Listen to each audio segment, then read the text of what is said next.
Hey everyone, tonight we're diving back into the deeply weird, questionably scented, and surprisingly well-regulated world of the Middle Ages where laws were strict, fashion was risky, and bread could literally land you in jail. You might think, how bad could it be? But, spoiler alert, you probably won't survive this knot without getting fined for your shoes, whipped for kissing in public, or accidentally marrying someone by proxy. So, before you get comfortable, take a moment to like the video and subscribe, but only if you genuinely enjoy what I do here. That way, I know I'm not just whispering obscure history into the void. And hey, drop your city and current time in the comments. It's always weirdly fun to see who's drifting off to medieval oddities from halfway across the world now. Dim the lights, maybe turn on a fan for that soft background hum, and let's ease into tonight's journey together. We begin with a law so oddly specific, it reads like a fashion critique. Don't wear purple unless you're royal. Yes, the color purplish shade, now found on yoga mats and plastic grapes, was once restricted by law to the elite, and for reasons that were more economical than egotistical. In medieval Europe, purple dye wasn't just expensive, it was ridiculously, soul-crushingly rare. Made from the mucus of sea snails, yes, really, the stuff required thousands of mollusks to dye even a single garment. The process smelled terrible, took forever, and the result was honestly kind of a muddy plum, unless you got the formula just right. So the elite said, yeah, we're the only ones who get to smell like salty snails and look important, and boom, sumptuary laws. These were legal codes designed to reinforce social hierarchies by regulating what people could wear, eat, and sometimes even say, you're a blacksmith, you wear brown, a merchant, maybe dark green if you're doing well. Purple, that was reserved for royalty, bishops, and the kinds of people who literally had the grace of God stapled onto their job title. Wearing it without permission wasn't just frowned upon, it could get you fined, publicly shamed, or worse. And not just the wearer, tailors could be punished for even making illegal clothes. Now, what's funny here is that the law didn't just stop at purple. It branched out into other colors and materials, too. Silk, fur, embroidered gold, all regulated with the same intensity we now reserve for parking violations. One particularly spicy English law even banned commoners from wearing clothes that had too many buttons because that was considered flamboyant and above your station.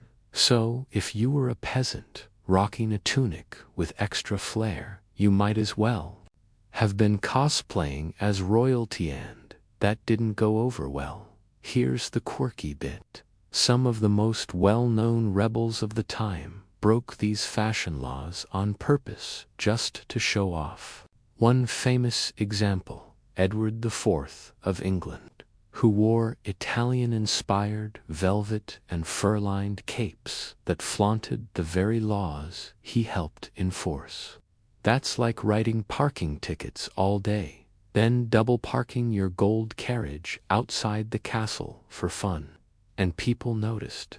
Breaking fashion laws became a subtle flex-away to signal wealth and influence by teetering right on the edge of legality. Now, of course, scholars love to argue over how strictly these laws were enforced. That's the open debate. Some say they were mostly symbolic, more about reminding the masses of their place than actually punishing individuals. Others point to court records and fines and say, nope, enforcement was real and often harsh. The truth probably sits somewhere in the middle. In large cities, where the elite were feeling especially paranoid, yeah, you'd better not show up in a purple hat. But out in the countryside, where the local lord had bigger problems like wolves or a poor harvest, your fashion crimes might slide by with a stern glance and a "don't do it again." Still, it's strange to think of clothing as illegal, right? Imagine opening your closet and realizing that, depending on your social rank, half of it could get you arrested. The shirt you're wearing right now, if it's dyed, synthetic, or has a logo, you'd already be in trouble. And that's what makes this whole system so perfectly medieval. It wasn't just about utility. Clothes were identity. They told the world who you were, where you stood, and what laws applied to you. And in a world obsessed with order and divine right, messing with that structure was seen as a threat to more than just fashion. It was a threat to God's plan. You wander through the muddy streets of a medieval city, cloak drawn tight against the damp air as you pass market stalls filled with root vegetables and suspiciously sleepy chickens. A man walks by wearing a dull brown tunic. You think nothing of itin till a constable appears out of nowhere, inspecting tunics like they're contraband. The man's belt is too ornate, his boots laced with leather that looks too good. A fine is issued on the spot. The man grumbles, but hands over a copper coin, knowing better than to argue. You slip away, suddenly aware of your own outfit, that deep violet scarf you picked up in the last village. Yeah, you quickly stuff it into your satchel, heart pounding a little harder. Welcome to a world where fashion is politics, color is currency, and breaking dress code is a literal crime. And just wait till we get to pointy shoes, okay? So you've survived the purple police barely. But don't get too comfortable, because tonight's next medieval gem is somehow even weirder. Imagine being told you could not take a bath on certain days of the week. You're about to get into your wooden tub. You've hauled the hot water, sprinkled in your fancy herbs, and then boom, nope, it's Wednesday. In parts of medieval Europe, that might have meant bathing was considered suspicious. So, what gives? Well, hygiene in the Middle Ages wasn't non-existent, like people sometimes joke. It was just complicated. Public bathhouses were a thing. Soap existed. People wanted to smell decent, at least, by their standards. But somewhere along the line, religious suspicion and public health paranoia created a murky mix of bath-related laws that often made cleanliness seem morally questionable, especially if you were enjoying it. Bathhouses, you see, had a bit of a reputation. They were communal, often co-ed, and sometimes doubled as, let's say, lightly supervised social clubs. Yeah, not all of them, of course, but enough that the church got nervous. So restrictions started popping up, days when bathing was banned, hours deemed inappropriate, and in some cases outright prohibitions, depending on your class or gender. In France, some towns discouraged bathing on Wednesdays and Fridays because they were considered holy days meant for fasting and prayer, not scrubbing your armpits in mixed company. And here's where it gets even more awkward. Medical beliefs of the time suggested that bathing could make you sick. The logic, if you can call it that, was that hot water opened your pores, which then let in bad air or miasma, the invisible gunk they thought caused disease. So, ironically, you trying to stay clean might have been viewed as you making yourself more vulnerable. You weren't being hygienic, you were tempting fate. One weird story comes from England, where King Henry IV reportedly avoided bathing because of fears that water would loosen his humors, not like his sense of humor, his bodily humors. The ancient Greek theory of health involved balancing black bile, yellow bile, blood, and phlegm. Yum. And people actually thought too much hot water could mess that up. To be fair, if you'd lived through a few plagues and saw healthy people randomly die after bathhouse visits, you might start connecting dots that aren't actually connected.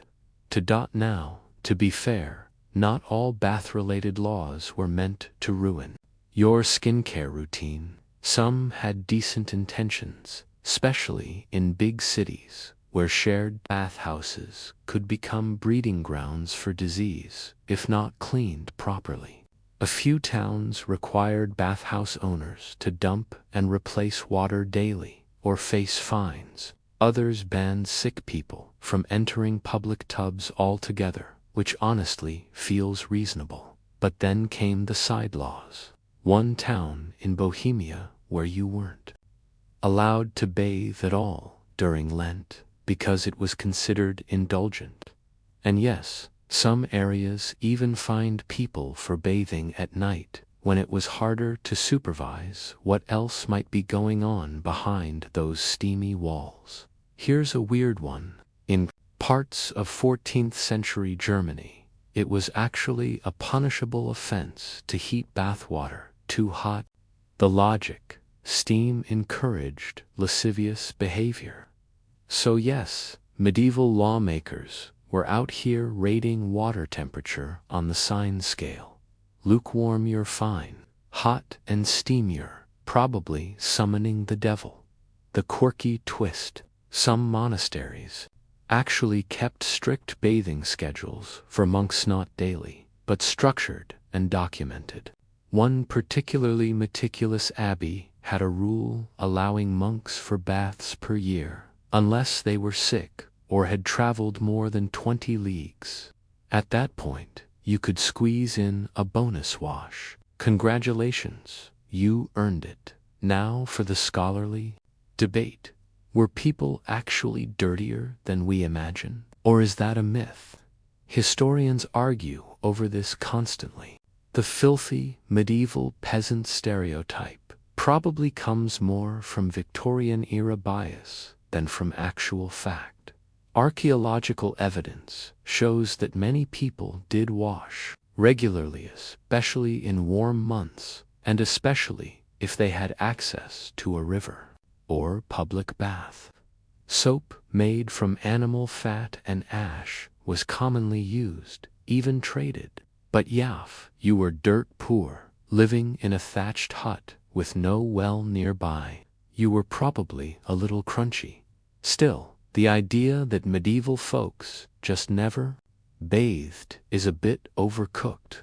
In fact, in warmer regions, like parts of Spain or Italy, frequent bathing was the norm until, again, religious pressure and fears of disease started flipping the script by the late Middle Ages. Being too clean might make people look at you sideways. It became associated with vanity, worldliness, or even prostitution. So if you showed up looking particularly fresh-faced and floral, someone might mutter, "Must have been at the bathhouse again," and not in a complimentary way. You walk into a village bathhouse, steam rising, chatter bouncing off the damp wooden walls. Men and women in thin linen robes shuffle between hot tubs and basins, scrubbing with rough cloths, chatting about politics, gossiping about neighbors. Then a town official enters. He checks the hourglass by the door. "Wednesday," he announces. "No new baths today." Groans ripple through the room as people step out, dripping and annoyed. One woman huffs, "My humors were just settling." You leave quietly, your own robes clinging to you, wondering if smelling like rosemary and goat soap is really worth the spiritual risk. So yeah, Next time you complain about someone not showering after the gym, remember, in medieval Europe, there were days you literally weren't allowed to, unless you were a monk who'd walked 20 leagues, in which case treat yourself. Now, let's say you've made it through the fashion police and survived the bath bans. You're still alive, slightly musty, but doing your best. You've earned yourself a treat, a nice, crusty loaf of warm, fresh bread, but not so fast, because in medieval towns, bread was serious business, like criminally serious. In fact, there were entire systems in place to regulate baking. And if you messed up a loaf too small, too light, too burnt, you might just find yourself face to face with something called the bread police. No, they didn't wear capes made of rye crust or ride horses made of sourdough, though that would be amazing. These were actual town officials, tasked with inspecting, weighing, and even tasting bread sold at markets. Their job: make sure bakers weren't cheating people. You see, bread wasn't just a side item in the medieval diet, was the diet, especially for the poor. For many peasants, it made up over 70% of their daily calories. So if your daily loaf was short by even an ounce, that mattered a lot. And because bakers were human and, tempted by profit laws, were created to stop them from skimping. In England, this led to the famous assize of bread and ale, a law that, among other things, fixed bread prices according to the cost of wheat. If wheat was cheap, bread had to be cheaper. If it was expensive, prices could rise, but only within strict limits. The penalties: fines, public shaming, or being forced to give away free bread. And sometimes they just straight up nailed your bad bread to your shop's front door with a sign that said "cheater." Not a great Yelp review. Now, here's the quirky little workaround: the baker's dozen. 13 items instead of 12. That originated because bakers were so worried about accidentally underweight bread and getting punished. They started throwing in an extra loaf just to be safe. Not because they were generous, because they were terrified. It was a preemptive bribe to the bread police. Here's your order, plus a bonus. Please don't ruin me financially. Some towns even had designated bread wardens with little iron weights and portable scales. They'd walk from stall to stall like snobby food critics crossed with accountants. If your bread came in light, they could confiscate your stock or, worse, sentence you to the pillory, those wooden head-dom traps, where people would throw things at you over carbs. Imagine being publicly pelted with spoiled turnips because your rye loaf was 2 ounces short. Medieval Yelp was brutal. Now, the rules didn't just apply to weight, they applied to ingredients, too. The bread had to be pure, no filler, no mystery flour.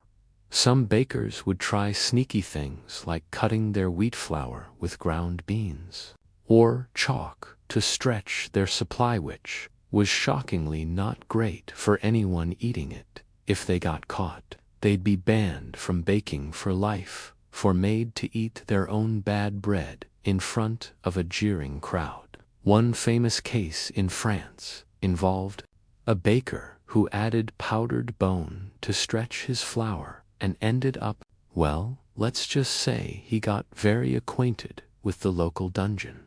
And here's where the debate comes in. Were these strict regulations effective or just performative?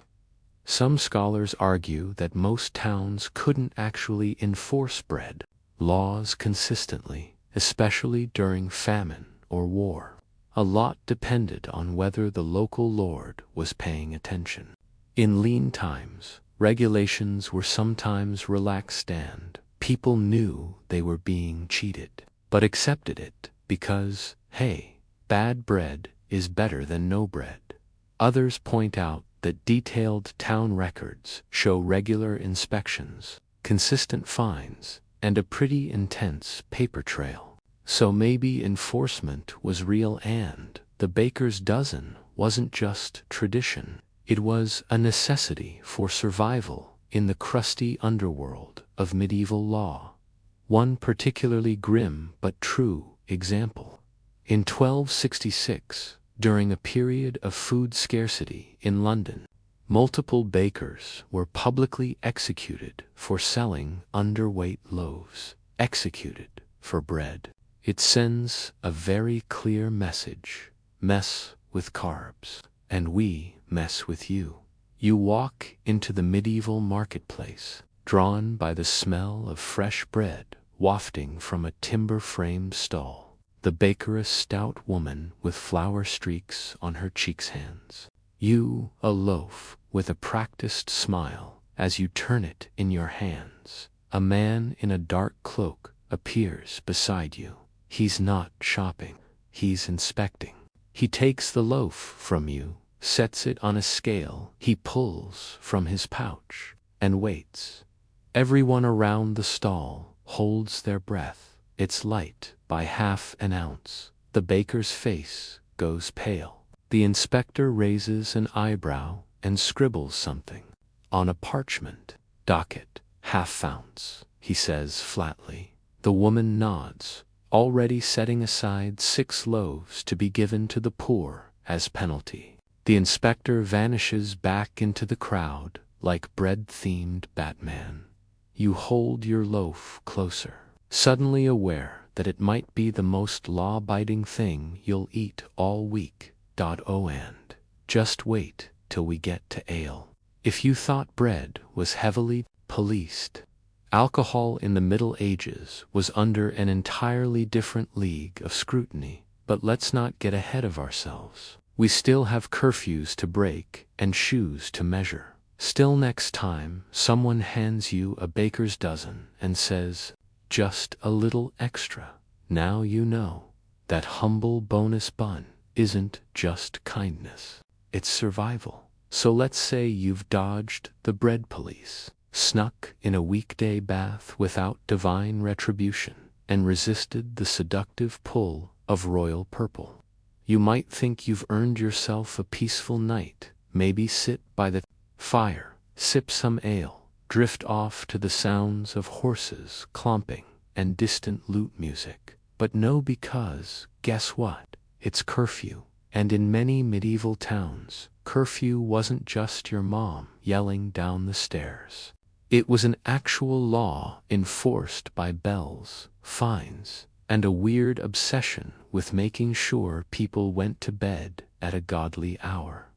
The word curfew actually comes from the old French phrase couvre-feu, meaning cover the fire.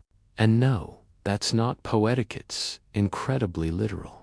At a certain hour every night, usually right after sunset, a bell would ring across town, and that was your official signal to stop what you were doing, snuff out all your candles and hearth fires, and go to bed, or at least pretend to.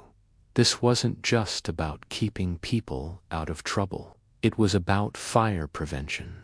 In towns built mostly from wood, straw, and hope, fire was a constant threat.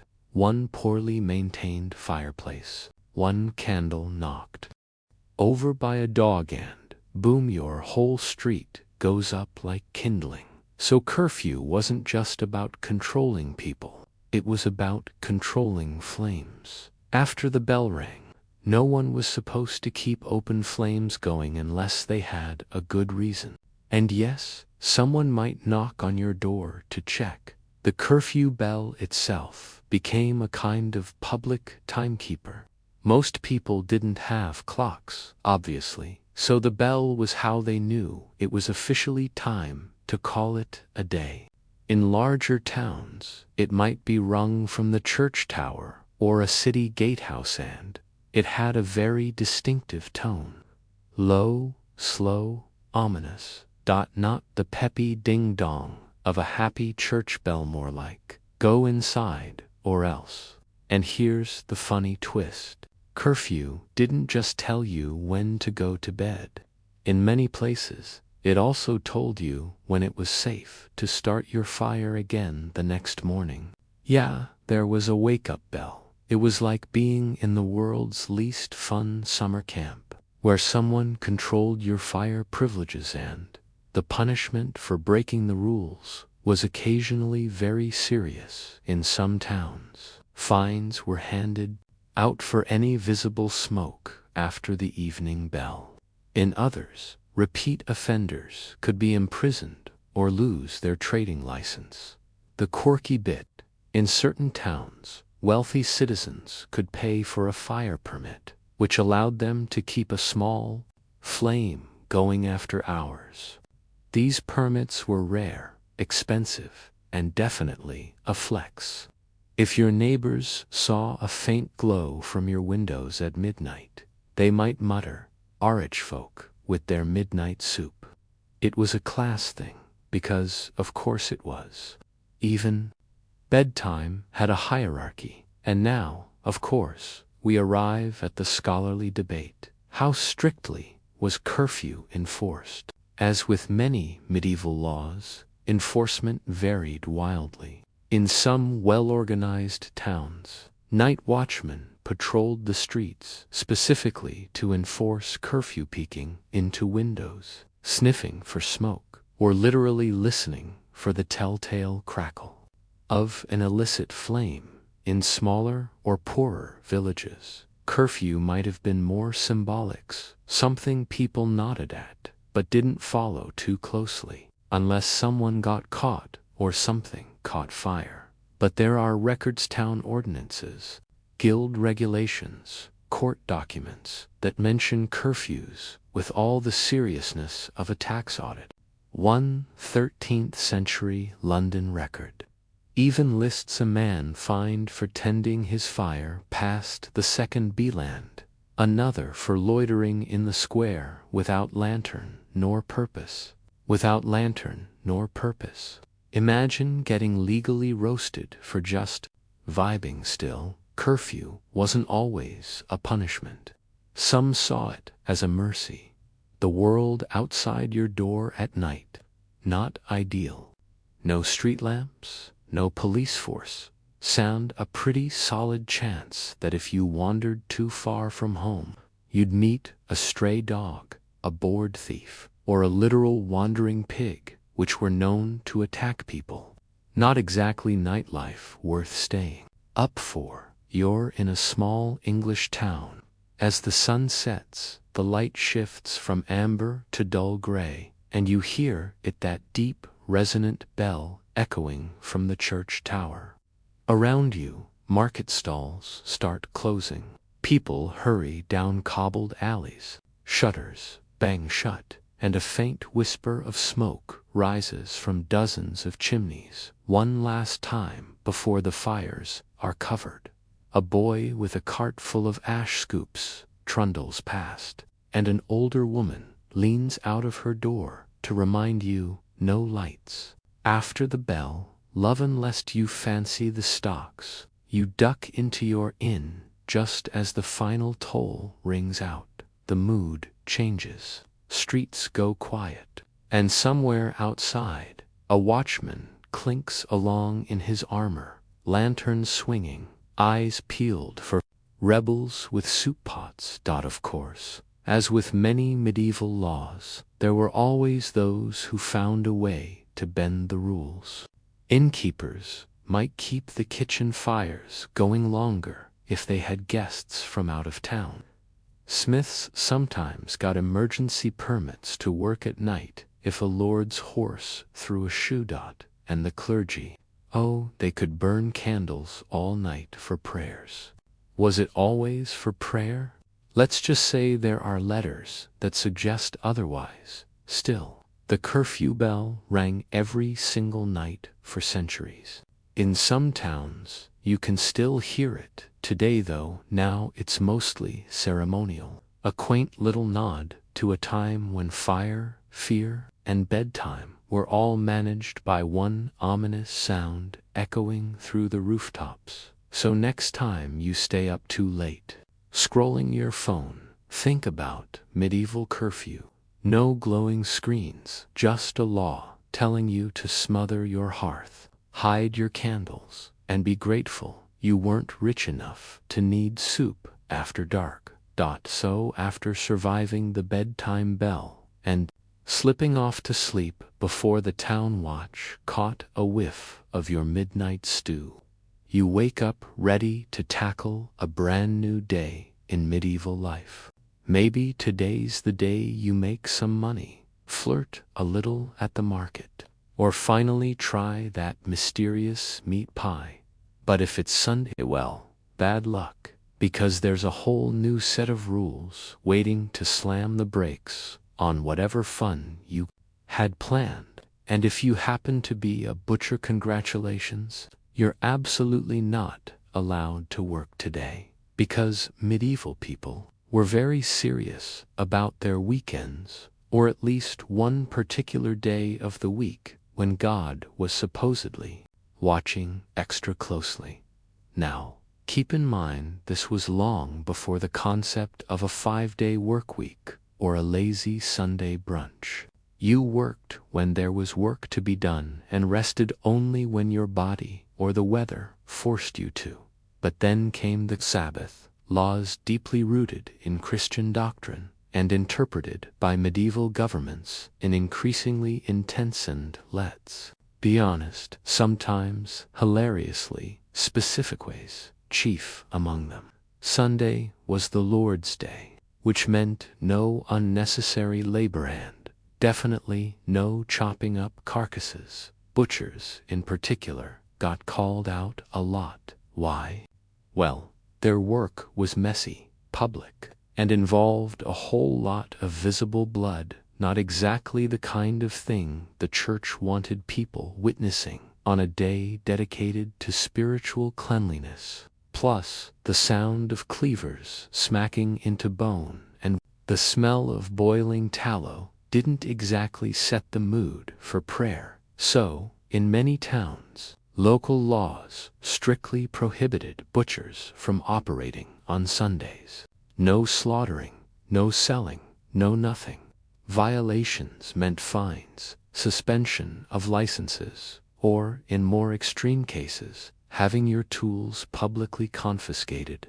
Yes, that means someone might walk through town holding your blood-stained cleaver like it was a war trophy. Butchers weren't the only ones targeted. In some towns, all forms of manual labor were banned on Sundays. Farming, blacksmithing, brewing, you name it. The idea was to enforce rest, but the way they drew the line was strange. You could walk to church, of course. You could eat long as it was prepared in advance. You could even gossip in the churchyard, but cut a piece of wood. Fine. Open your shop window. Fine. Try to sneak in a little side business. Fined and shamed. Now here's where things get weird. These laws sometimes got so specific they bordered on absurd. In 14th century London, there was an ordinance stating that no animal could be slaughtered in public on a Sunday. But if it was absolutely necessary for the health of the town, it had to be done in the shadows under cloth. Imagine that. Secret butcher operations happening behind sheets in alleyways so that God wouldn't see, or worse so that the local priest wouldn't. There's a quirky story from France where a butcher tried to argue that his cow had died accidentally on Sunday morning, and he was just trying to honor the meat by not wasting it. The local magistrate disagreed, fined him 2 silver coins, and ordered the carcass given to the poor, which is kind of a win-win, maybe. Then there were loopholes. In some areas, nobles could have meat prepared for them on Sundays by their servants because, of course, rules were different for the rich. That's kind of a running theme. Sumptuary laws applied to peasants, bathing restrictions more for the common folk. Sabbath laws, nobles conveniently forgot them when their roast duck needed basting. Here's where the scholarly debate kicks in. Did these laws actually reflect genuine religious devotion, or were they more about social control? Some historians argue that Sabbath laws were a sincere attempt to give working people a break and protect religious observance. Others say, no, this was about controlling the lower classes and making sure they didn't get too independent or wealthy.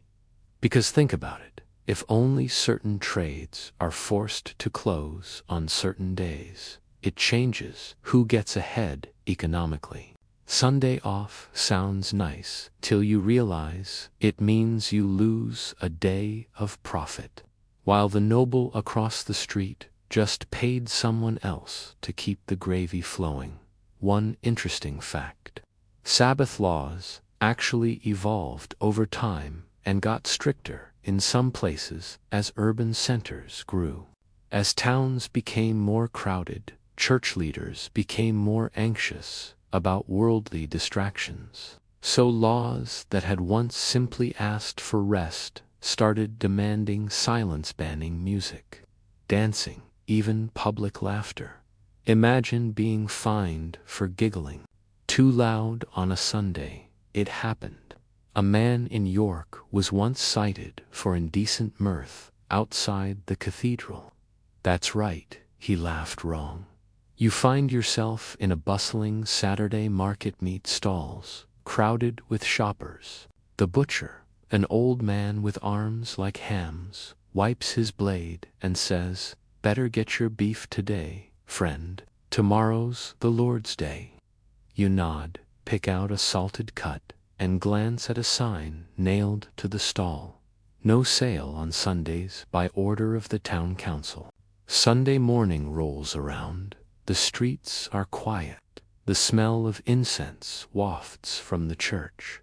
But behind one shuttered shop, you catch a glimpse of movement. The butcher is inside, slicing something by candlelight. You lock eyes through the window. He gives you a wink, a finger to his lips.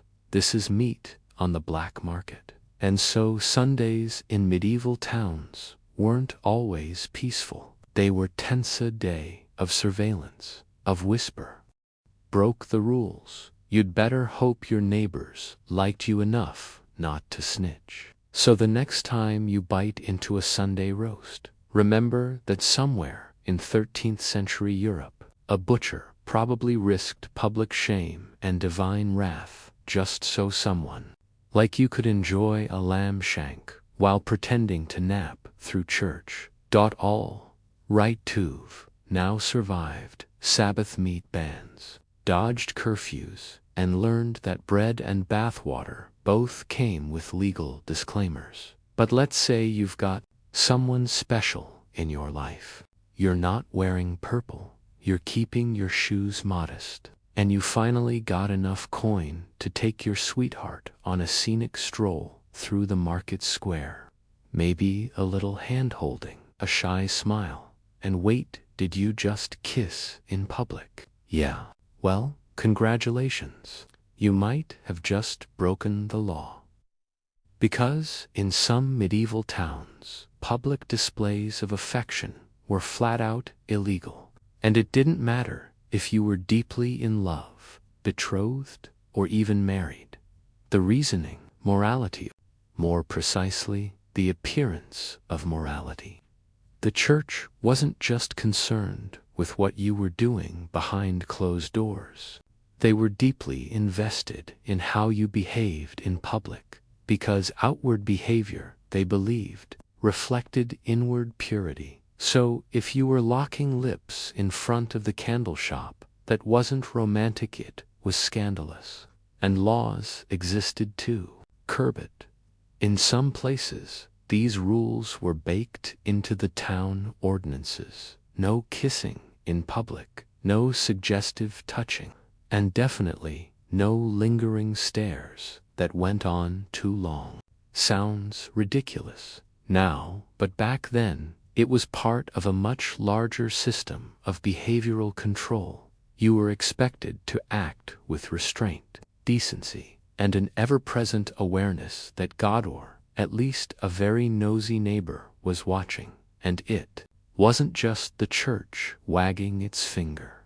In many cities, secular governments joined in, passing civil laws to reinforce public decency. In 14th century Florence, for example, the office of the knight was literally a legal body tasked with policing sexual behavior, particularly among unmarried couples.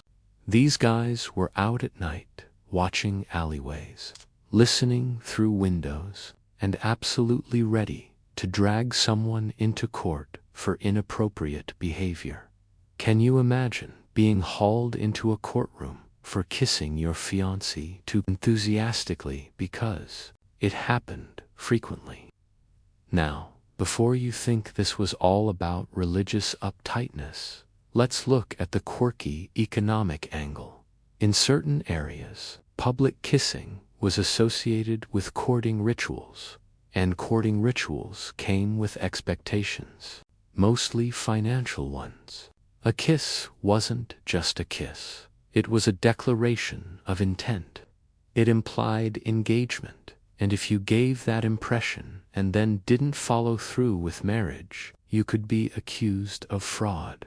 That's right, romantic fraud. There were cases where women sued men who kissed them in public and then failed to propose. "He said he loved me" wasn't just heartbreak, could be a legal argument. And sometimes it worked. There were also class implications.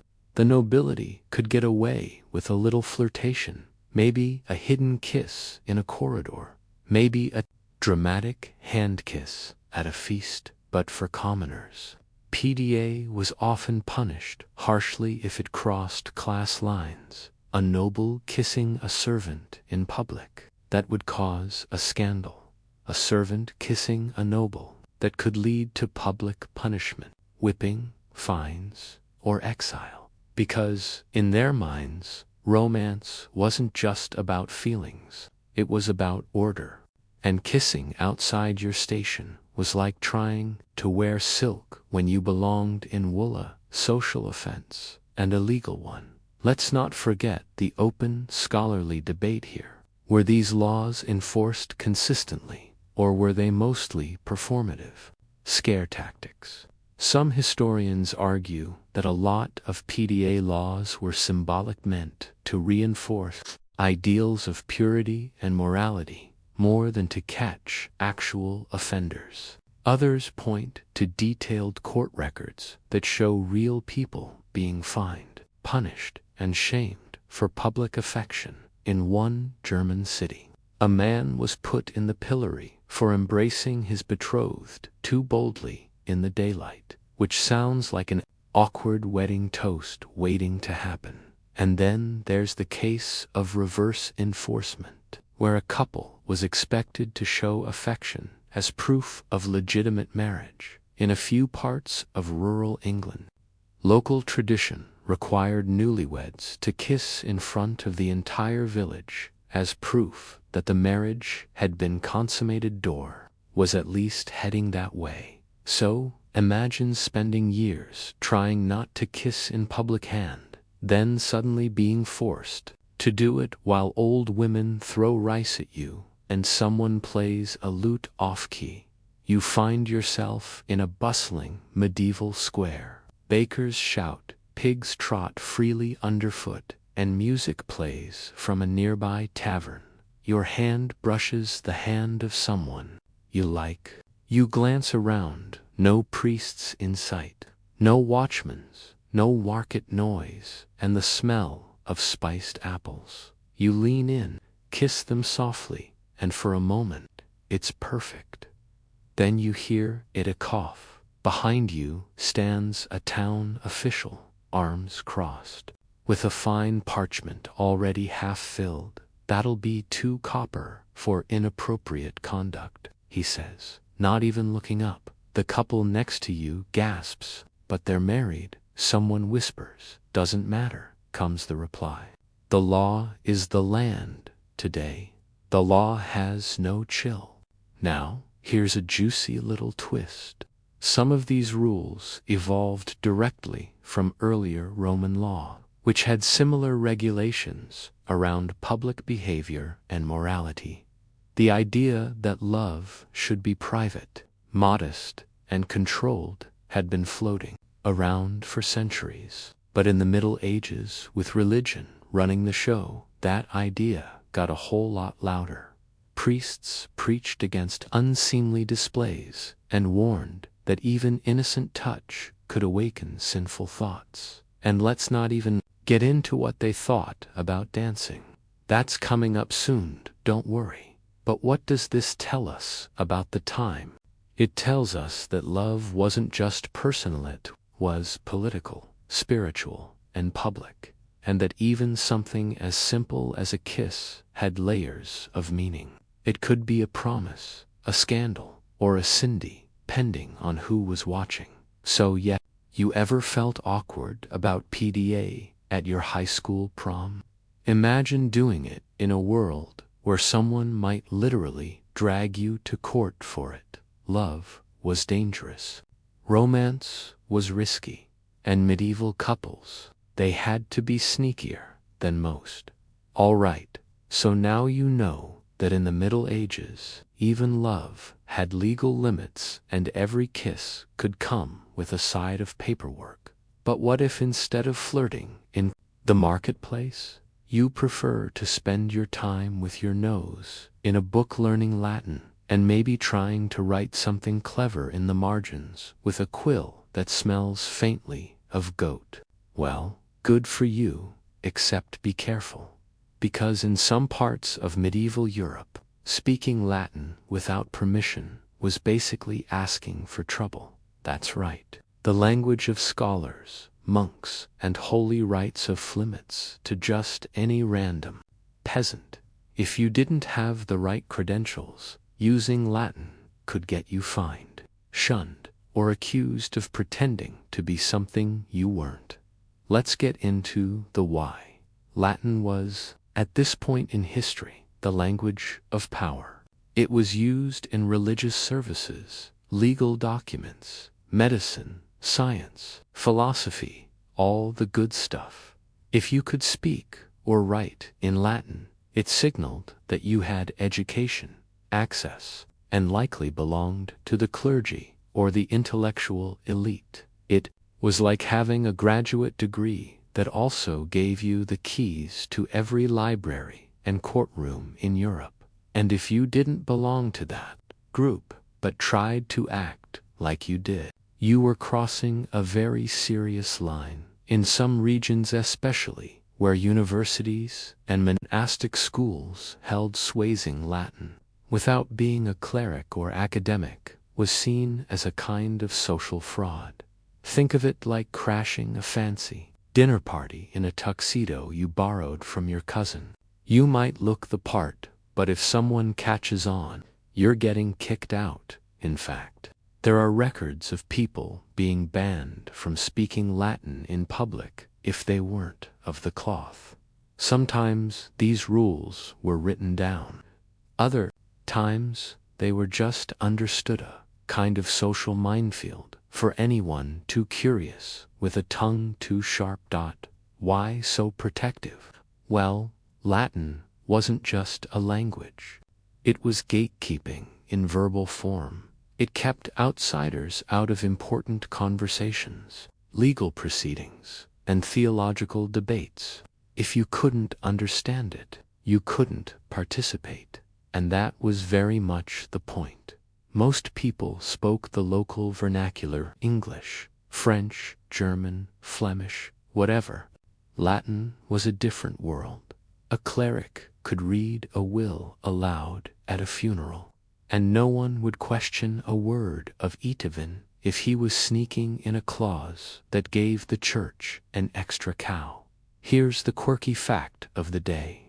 Some monasteries invented their own internal dialects of Latin, essentially church slang, so that even if an outsider did know Latin, they'd still be confused.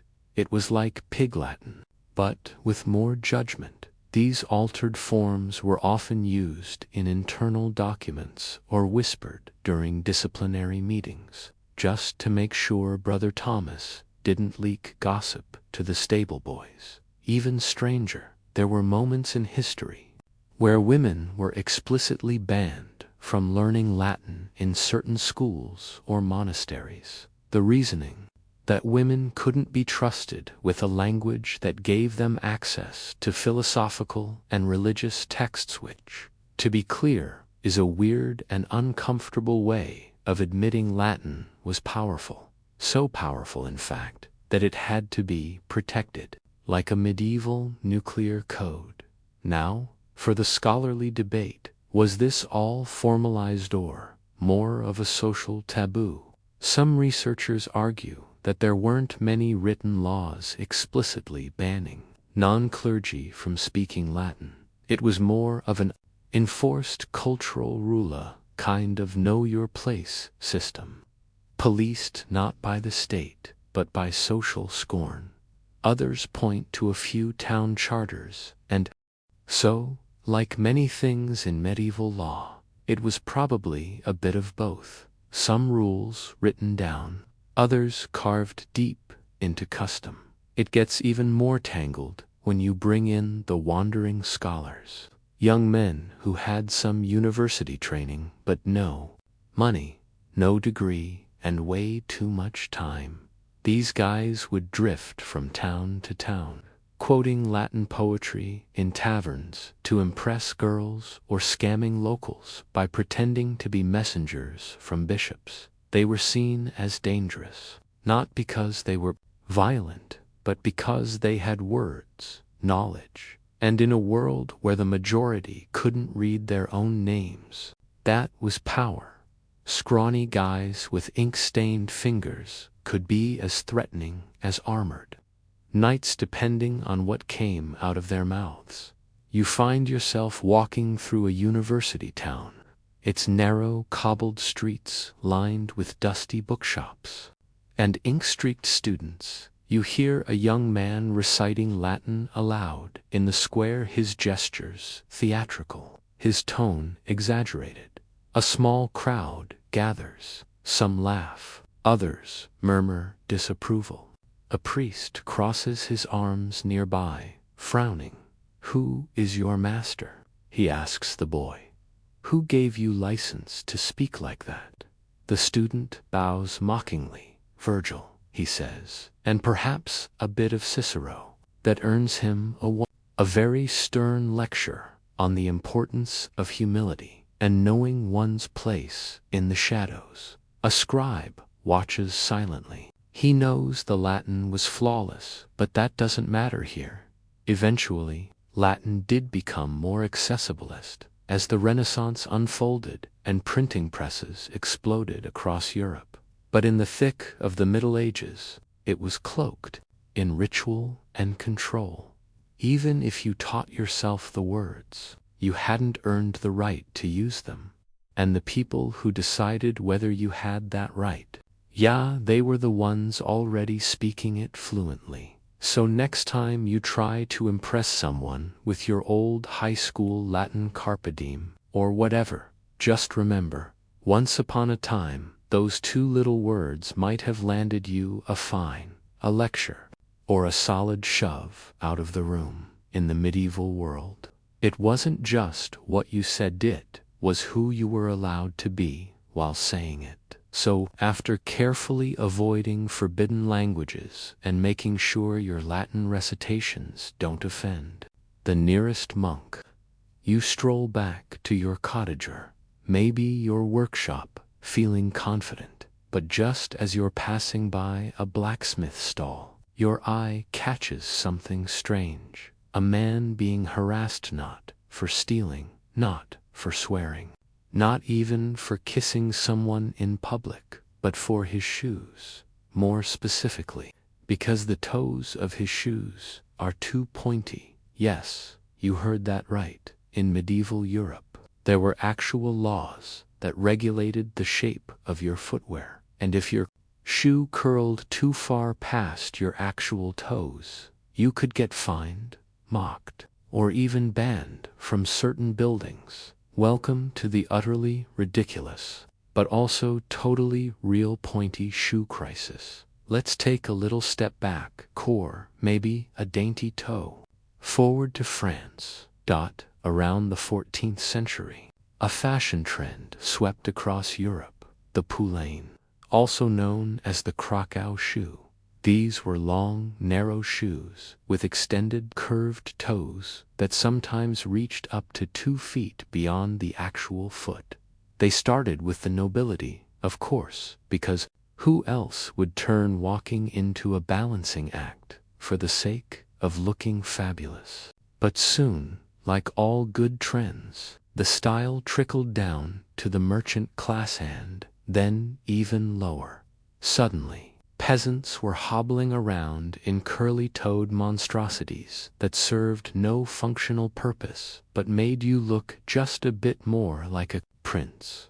Cue the outrage. Church leaders, city councils, and even kings saw these shoes as a threat to morality and order. I mean, if peasants were wearing stylish shoes, what was next?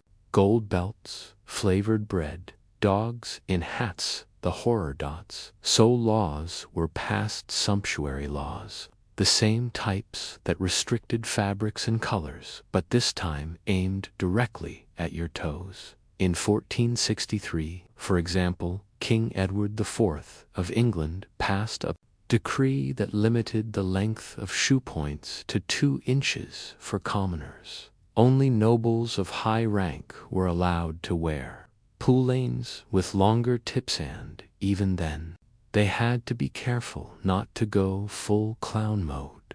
Enforcement varied, but the message was clear. Shoes were a status symbol, and status needed to be enforced at ground level.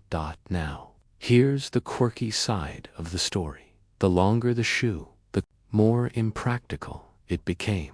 Some nobles reportedly tied the tips of their poulains to their garters just to keep them from dragging through mud or tripping them in doorways. Imagine trying to run from a fire or dodge a horse cart with your feet laced up like spaghetti. It was fashion, warfare, and comfort was the first casualty. And let's not pretend this was all about class. There was also a heavy dose of moral panic. Clergy members frequently preached that long pointed shoes were a sign of vanity, arrogance, and, of course, sexual deviance. Yes, in true medieval form, there were sermons warning that overly pointy shoes were the devil's tools, leading men and women to lustful thoughts and ungodly behavior, because apparently nothing tempts a soul like a sharp-looking foot. Scholars still debate just how seriously these shoe laws were taken. Some argue they were largely ignored outside major cities, and that in smaller towns people wore whatever they could afford, even if it meant looking like they'd borrowed their footwear from a jester. Others point to records of fines and confiscations, suggesting that fashion policing was very real, very personal. Imagine being hauled before the town magistrate while someone holds up your boots like damning evidence in a court of law. Is this your poulain, sir? Explain this. 8. Toe. You walk into a guild hall, on business perhaps, to inquire about a new apprenticeship. But before you get 3 steps in, the doorman stops you. His eyes drop to your feet. You look down and realize, to your horror, the curled leather tips of your shoes have drifted slightly past the acceptable limit. 3 inches, he mutters. Only barons may wear that length. You try to plead ignorance, maybe shift your weight to hide the curl. Too late. You're escorted out with a warning and a pamphlet on appropriate cobbling. Of course, not everyone hated the poulains. Some chroniclers saw them as artistic or even avant-garde. Shoe design during the period was shockingly creative. We have archaeological finds of shoes dyed bright colors, embroidered with gold, even shaped like animal heads. But always fashion was political. The way you dressed wasn't just about self-expression. It was a public declaration of who you were, what class you belonged to, and whether you understood the rules of the game. And here's the fun irony. When the pointy shoe laws came into effect, the style quickly fell out of fashion, not because of the laws themselves, but because styles just shifted, as they always do. Rounded toe shoes came back in style, then platform soles, then fur linings. The poulaines ended up looking ridiculous and old-fashioned, and even the nobles quietly retired their lace-up danger weapons. Still, the laws lingered. For decades after the poulain had gone out of fashion, some cities still banned shoes of exaggerated point, just in case they came back. That's how badly these shoes had traumatized the population. You walk through a rainy street, boots soaked and squelching with every step. You pass a poor cobbler hunched under an awning, hammering out a pair of sturdy, rounded clogs, sensibly shaped, he mutters, nodding with approval. Across the road, a young dandy struts by with exaggerated pointy shoes tied up with red ribbons. Everyone stares. An old woman makes the sign of the cross. The cobbler just snorts. He'll break both ankles before supper, he mutters. So, next time you pick out shoes for fashion instead of function, remember, medieval folks literally wrote laws to stop people from getting too extra with their footwear. It wasn't just a style statement. It was a class rebellion, a moral crisis, and a tripping hazard. All because your shoes were too edgy and you've had time to reflect on your sins, mostly related. It's time to talk about what happens when life finally catches up with you. Not romantically, not politically, but, well, biologically. You die, sorry, and as you shuffle off this mortal coil in medieval Europe, your troubles are finally over, right? Actually, not even close, because, in many cases, your skeleton no longer belonged to you. It belonged to the church. That's right, in some parts of the medieval world, particularly in Catholic Europe, your body, once deceased, was not automatically destined for rest, or even for your family to bury according to their wishes. The church often claimed legal and spiritual control over human remains, and what happened next could get very weird very quickly. Let's say you were someone of minor importance, maybe a scribe, a successful merchant, or a knight who didn't do anything legendary. You'd likely get a normal Christian burial in consecrated ground. Your bones would rest undisturbed beneath the soil until, of course, the church needed that grave space back.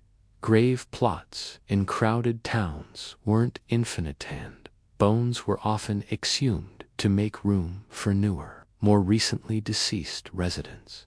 What happened to the remains? Glad you asked. In many churches, particularly those in Central and Eastern Europe, these bones were collected and stored in ossuaries, designated chambers, crypts, or entire underground cathedrals filled wall-to-wall with skulls, femurs, and jawbones. You've probably seen pictures of the famous Sedlic ossuary in the Czech Republic, the one where they arranged the bones into chandeliers and wall art. Yeah, that was someone's grandma, dangling above the altar. Why would the church do this? 2 reasons. First, efficacy. First, efficiency. Grave space was limited, especially during plagues or wars. Second and more unsettling was symbolism. These bone-filled crypts were considered reminders of mortality, a kind of theological flex. Look upon these bones and remember you too will die. So maybe tithe a little more generously this Sunday. Here's the quirky part. Not all skeletons were treated equally. If you were holy, powerful, or just lucky, your bones might be turned into a relic. That meant being chopped into smaller pieces and distributed among churches like collectible holy action figures. Your femur might end up in a cathedral in Paris, your skull in a monastery in Bavaria, your left thumb probably displayed in a glass box somewhere that charges pilgrims a few coins to look at it. Saintly remains were big business, and yes, there were arguments, sometimes violent ones, over who got to keep which bones. In one particularly absurd case, two churches claimed to own the same saint's head. One refused to give it up, so the other claimed they had the real one for years. Both skulls were displayed. At the same time, no one had the guts to say, "Hey, how many heads does this guy have?" Answer: too many. Now, here's where things get ethically murky. In many parts of Europe, the church had the legal authority to refuse burial to anyone it deemed impure. Suicide victims, criminals, heretics, excommunicated individuals, they could be denied entry to consecrated ground entirely. Their bodies might be dumped in unmarked graves, burned, or simply left to decay in some towns. A person who had fallen out of favor with the church could even have their remains dug up years later and reburied in a less honorable spot. Medieval posthumous cancellation was very real. Let's get to the scholarly debate. Did the church literally own your skeleton, or was that more of a spiritual claim? Some historians argue that the legal control over bodies was symbolic, meant to emphasize the church's role as gatekeeper to the afterlife. Others argue it was more than symbolic, that ecclesiastical courts and property laws explicitly gave churches the right to move, store, and even display human remains as they saw fit. The truth is probably both. Spiritually, your soul was what mattered, but legally, your body was subject to the whims of whoever had the biggest, oldest, and most intimidating cathedral nearby. Here's a lesser-known but delightful fact. In certain cases, nobles and monarchs requested to have specific body parts buried in different places. My heart goes to Canterbury, but bury the rest of me at Westminster Abbey. Why? Partly for politics. Multiple shrines meant more pilgrims, which meant more prestige. Partly for sentimentality. One noble reportedly wanted his heart buried next to his favorite hunting dog. Look, we all grieve in different ways. You walk into a small, candlelit chapel. It smells of wax and old stone at the front. The priest waves incense over a modest coffin after the ceremony. The gravediggers begin their work. But you notice something strange. Right beside the new plot is a pile of bones, neatly stacked. Old Brother Andor, the priest explains, moved him to make room. He's in the wall now, keeps the crypt cozy. You glance at the wall. Sure enough, there's a small skull embedded in the masonry, its hollow sockets catching the light. No one seems disturbed by this. It's just how things are done. And that's what's so strange and so deeply medieval about the whole thing. In a world where death was everywhere, on the road, in the fields, in your soup pot. You had to develop a certain practical relationship with it. Bones weren't sacred in the modern sentimental sense. They were tools, symbols, relics, warnings, and occasionally home decor. So no, your skeleton didn't belong to you. Not really. It was considered a vessel. Once emptied of its soul, it became part of a bigger system, a tool for teaching humility, reverence, and sometimes just how little, say, you had even after death. In medieval life, even your bones had a job to do. So your bones have been tucked neatly into a church wall. Your femur possibly turned into a relic for pilgrims to gawk at. And your soul hopefully has made it somewhere. Less bureaucratic. Seems like the drama is over. But hang on, let's rewind the tape back to when you were still alive. Perhaps just trying to ring the church bell because it was your job. Or you drew the short straw that day and then boomed out of nowhere. A bolt of lightning tears down from the sky and turns the bell tower into an electrified death trap.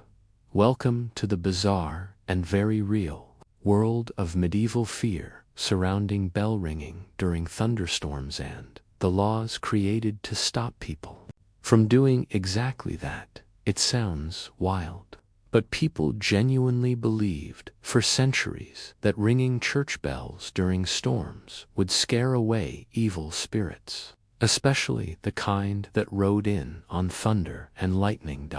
And so, naturally, many churches assigned someone to go up and ring the bells as a kind of divine alarm system anytime the sky started looking cranky. The logic: the sound of consecrated bells would drive off demons, bad weather, and anything else that might ruin your crops, your hair.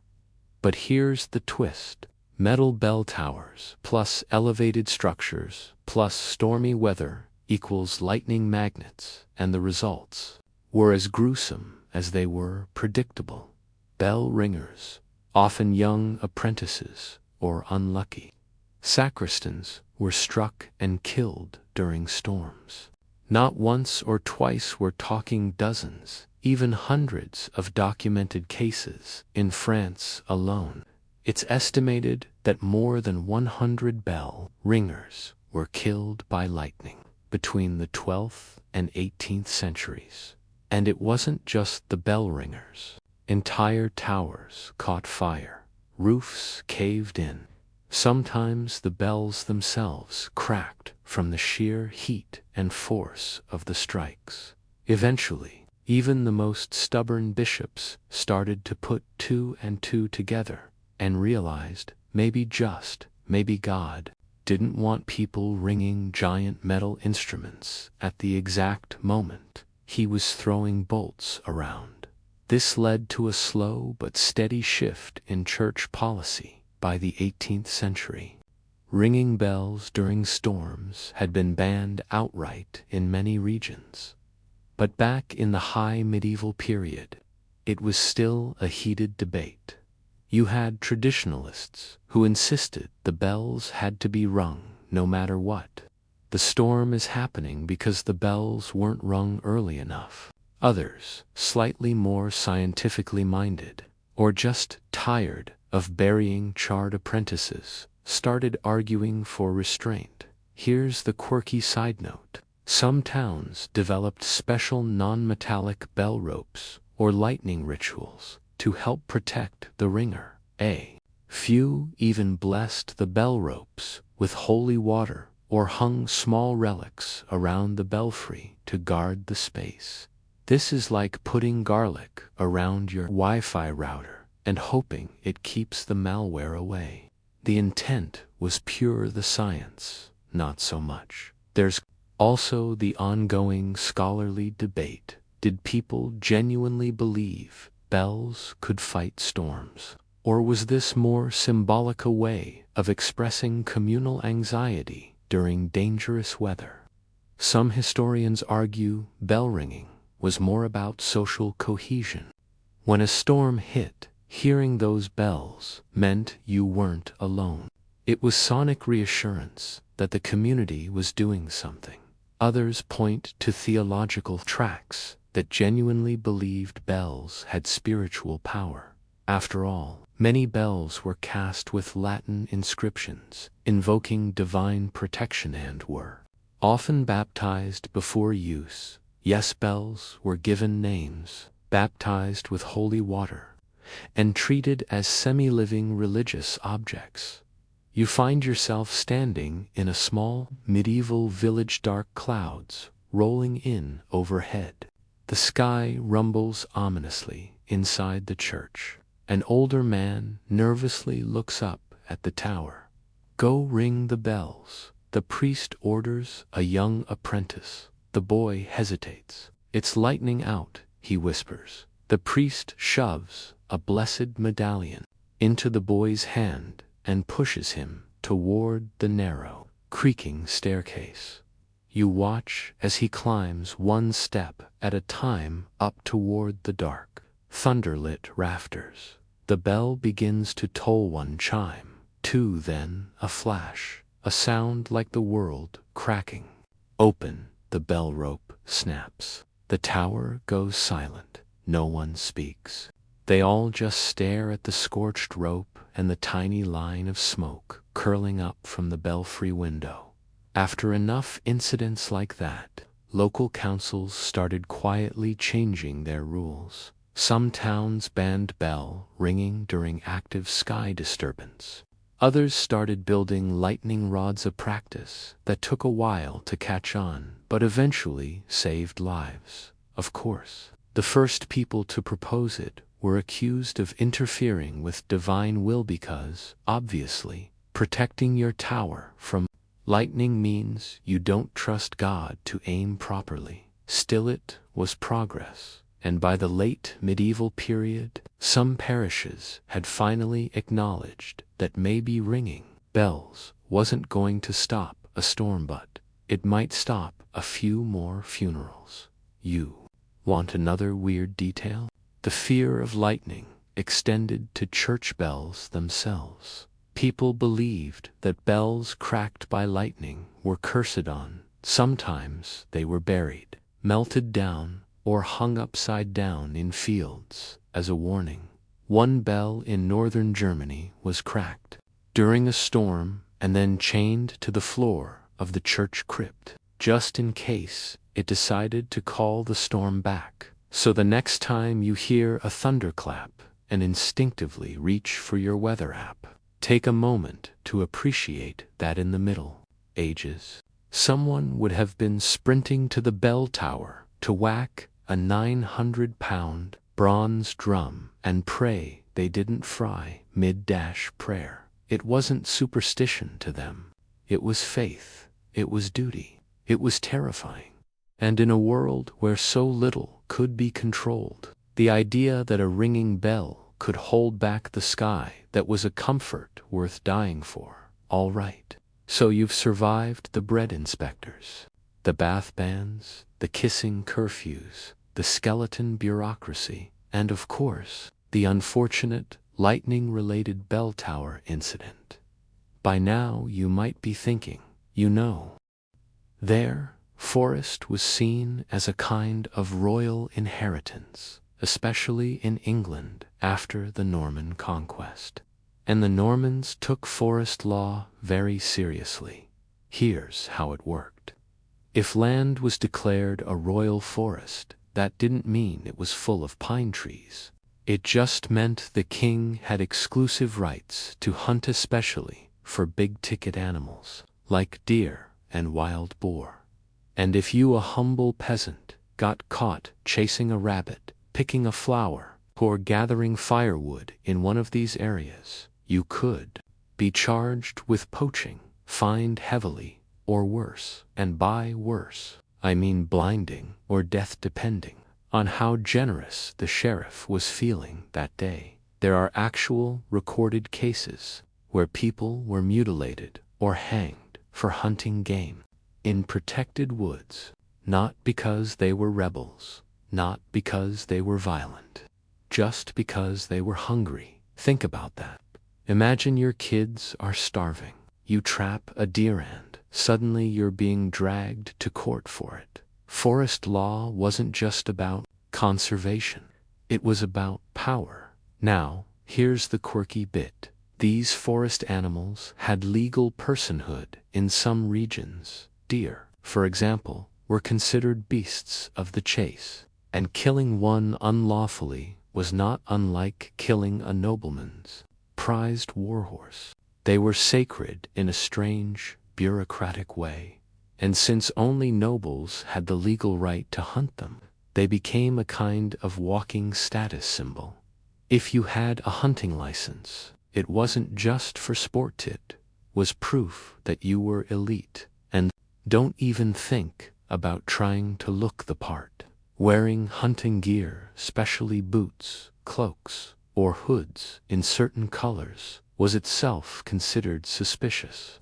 It could be used as evidence that you were a poacher, even if you hadn't caught anything. Yes, fashion again. It never ends. But here's where it gets genuinely dark.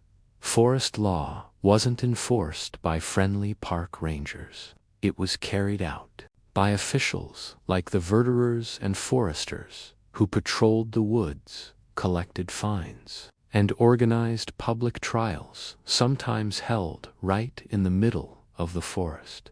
There were entire courts dedicated to this stuff. The Court of Attachments, the Swainmote, and the Forest Heir. These weren't small-time operations. You could be arrested, tried, and sentenced in a court that existed only to protect the king's trees and deer. The scholarly debate here is fascinating. Was this actually about environmental preservation, or was it just elite control? Some modern historians argue that forest law was an early, if brutal, form of ecological conservation. It created protected zones where animals could thrive in a weird way, it kept large stretches of land from being completely deforested by farming. Others say, nice try, and point out that the laws overwhelmingly benefited the rich, punished the poor, and had little to do with sustainability, and everything to do with who was allowed to kill what and where.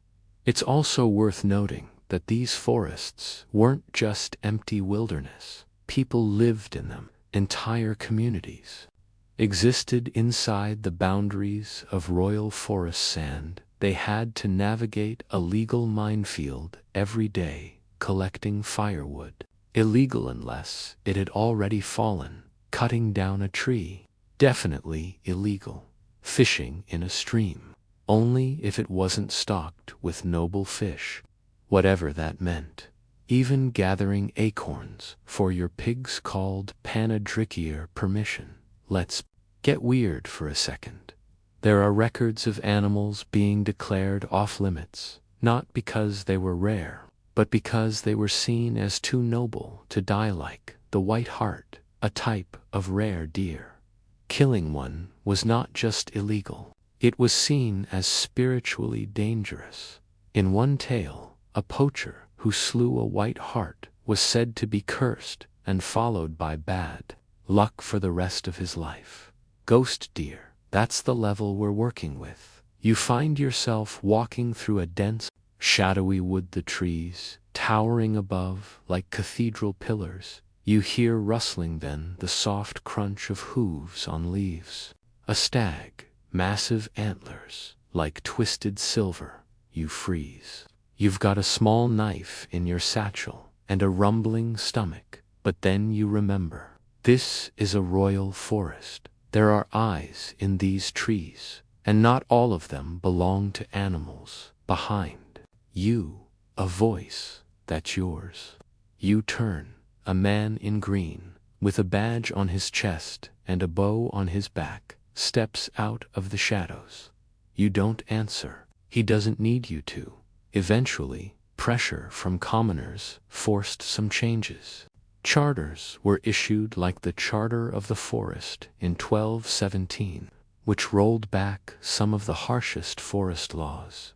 It gave peasants limited rights to gather wood, graze animals, and access water, but the royal grip never fully loosened. The forest remained dangerous places, not because of wolves, but because of bureaucracy. So the next time you wander through a quiet park and marvel at the peace, take a second to imagine being arrested by a bow-wielding forest ranger because your pig accidentally crossed an invisible line and ate the wrong acorns. That's how the medieval woods worked.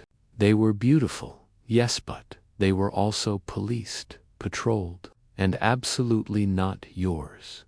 You've made it out of the king's forest with all your limbs intact and, miraculously, no fines. That in itself is a win. So now, maybe it's time to celebrate. The harvest was good. No one's accusing you of poaching today. And the tavern down the lane is buzzing with music, laughter, and the soft clink of wooden mugs. Someone grabs your arm. They're dancing in the square. They sighs lit up like fireflies. But as you step outside, heart light and feet ready, a stern voice cuts through the joy. No dancing after dark. And just like that, the party ends. Because yes, medieval dancing was sometimes banned at night. And not because people couldn't keep rhythm, but because of something far more medieval. The fear of demons, disease, and moral chaos. Let's start with the basics. People love to dance. Across medieval Europe, from dusty village squares to lavish, courtly halls, dancing was part of weddings, festivals, feast days, and even harvest celebrations. It was how people flirted, blew off steam, bonded with neighbors, or just showed off that they had slightly less arthritis than the guy next to them. Some dances were organized, like the carol, a circle dance with singing, and others were less structured, often involving spinning, clapping, and the occasional leap that made older villagers mutter show-off under their breath. But here's the twist. The church wasn't a huge fan, not always, not everywhere, but enough, particularly when it came to dancing at night. Once the sun went down, the air cooled, and the shadows grew long. Dancing began to look suspicious, because in the medieval imagination, night was the devil's domain. It's when temptation stirred, virtue faltered, and things that should have been quiet got loud. Local laws began to pop up forbidding dancing after sundown, especially in or near churches. The reasoning was always a shaky mix of morality, superstition, and public order. Dancing, they claimed, led to unchaste behavior. It stirred passions. People got handsy. There was laughing. There was, God forbidden, supervised mingling between unmarried youths, and where there was merriment without oversight, sin surely followed. Here's a weird little fringe fact. In parts of Germany and France, authorities believed excessive dancing could spread disease, both physical and spiritual. There were even outbreaks of what's now referred to as dancing mania. Events where entire groups of people would suddenly begin dancing uncontrollably, sometimes for days, until they collapsed from exhaustion or injury. The most famous instance was in Strasbourg in 1518, when dozens of people danced in the streets in a frenzy that may have been caused by ergot poisoning, mass psychosis, or just sheer medieval stress. Whatever it was, the reaction from local officials was not to look into it calmly. No, they banned dancing, built shrines, and tried to exorcise the afflicted. Now, not every law against dancing was about demonic possession. Some were just about crowd control. Dancing meant gatherings. Gatherings meant gossip, noise, and the risk of disorder. In tight medieval towns with flammable houses and narrow alleys, a crowd of tipsy peasants doing the carol in the dark very quickly turn into a riot or an accidental fire. So curfews were placed not just on candles and soup pots, but on dancing feet. The scholarly debate here is whether these laws were actually enforced with any consistency or whether they were just one of those things local priests preached about, but everyone ignored unless a scandal happened. Some evidence suggests that people mostly danced anyway, often in secret. There are written sermons complaining that the young dance in the moonlight like beasts, which basically means they won't stop and I'm really mad about it. And then, of course, there were class issues. Nobles could dance whenever and wherever they liked. Their dances were more formal, slower, and done indoors. They had musicians, chaperones, and wine that didn't come in clay jugs. When peasants danced in the streets, it looked wild, spontaneous, sweaty, which was fun for them, but terrifying for anyone in power. So, as always, the rules weren't evenly applied. A baron's daughter dancing by candlelight in a marble hall. Artistic. A blacksmith's daughter dancing barefoot in the mud after curfew. Scandalous. You're standing at the edge of a square. Torches flicker along the stone walls. Someone's brought out a fiddle. A beat begins, and soon feet are stomping. Skirts are twirling, and voices are rising. You watch a young couple spin and laugh, their shadows leaping like spirits on the stones. But then a bell chimes. Not the joyful kind, the curfew bell.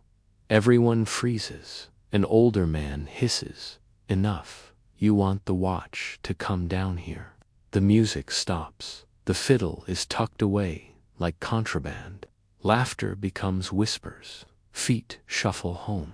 And so the dance dies not because anyone wants it to. And if someone tried to walk out with your couplets, just say, medieval bar fights weren't always about insults. Sometimes it was about tableware theft. So there you are, surviving public mug shaming in a tavern where half the clientele might be ex-poachers and the other half are just really attached to their tankards. You finally settle in, drink your ale, and share a warm, stolen moment with the person sitting across from you. You've danced under curfew.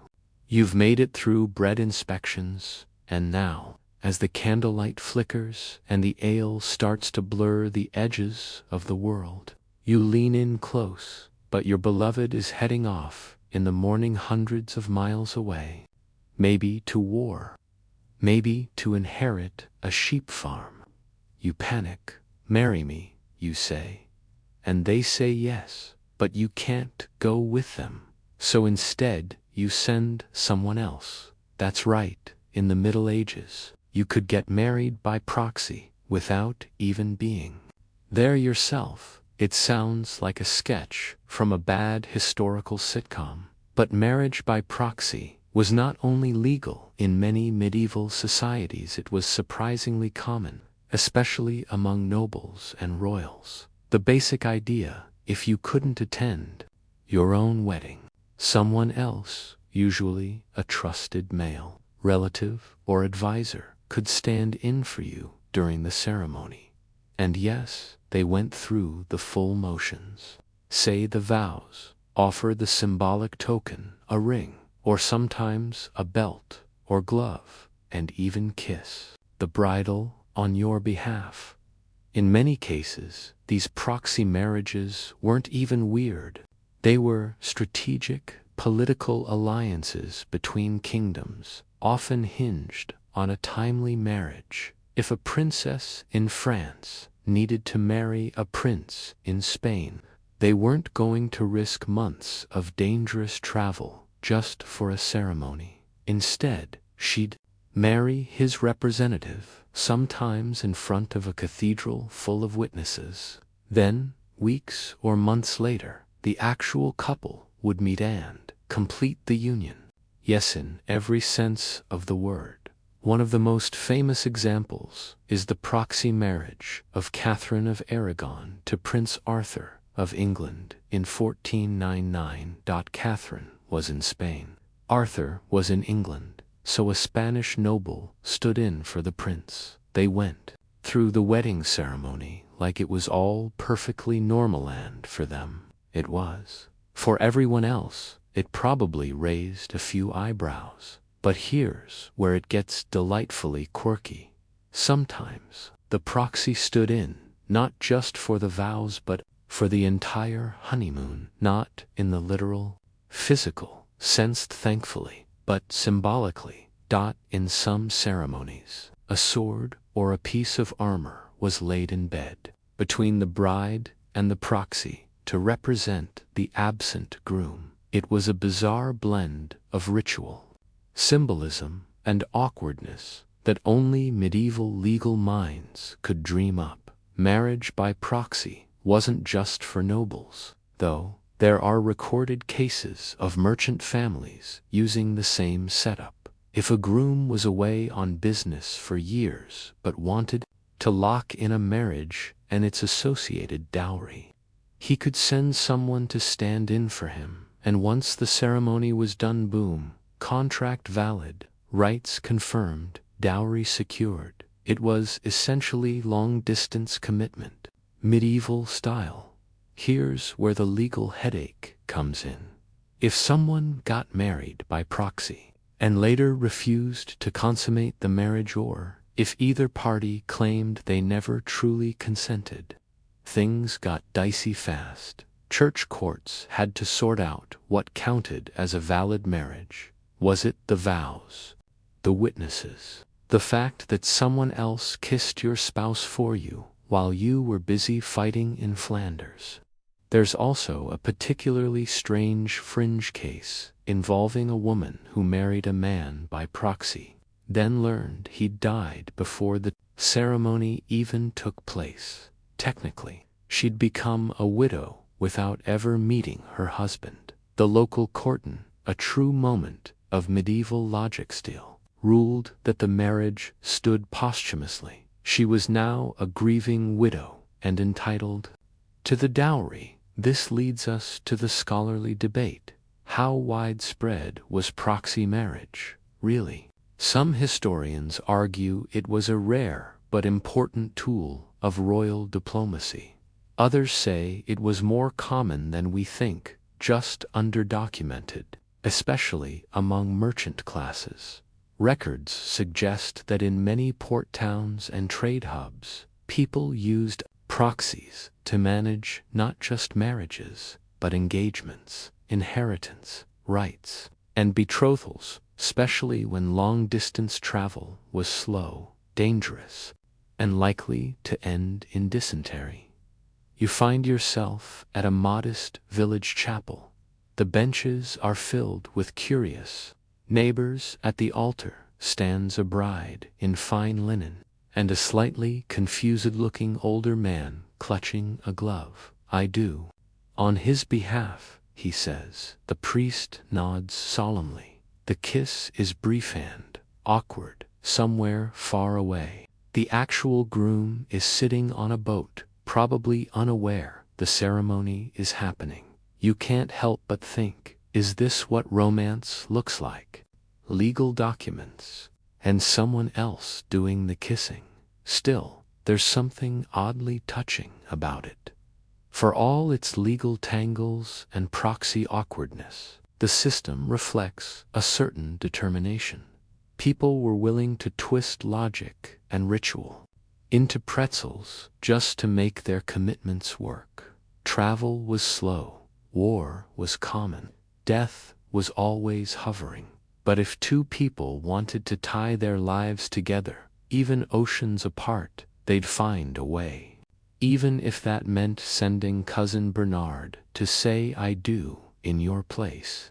Eventually, proxy marriages began to fade, especially with improved travel and communication.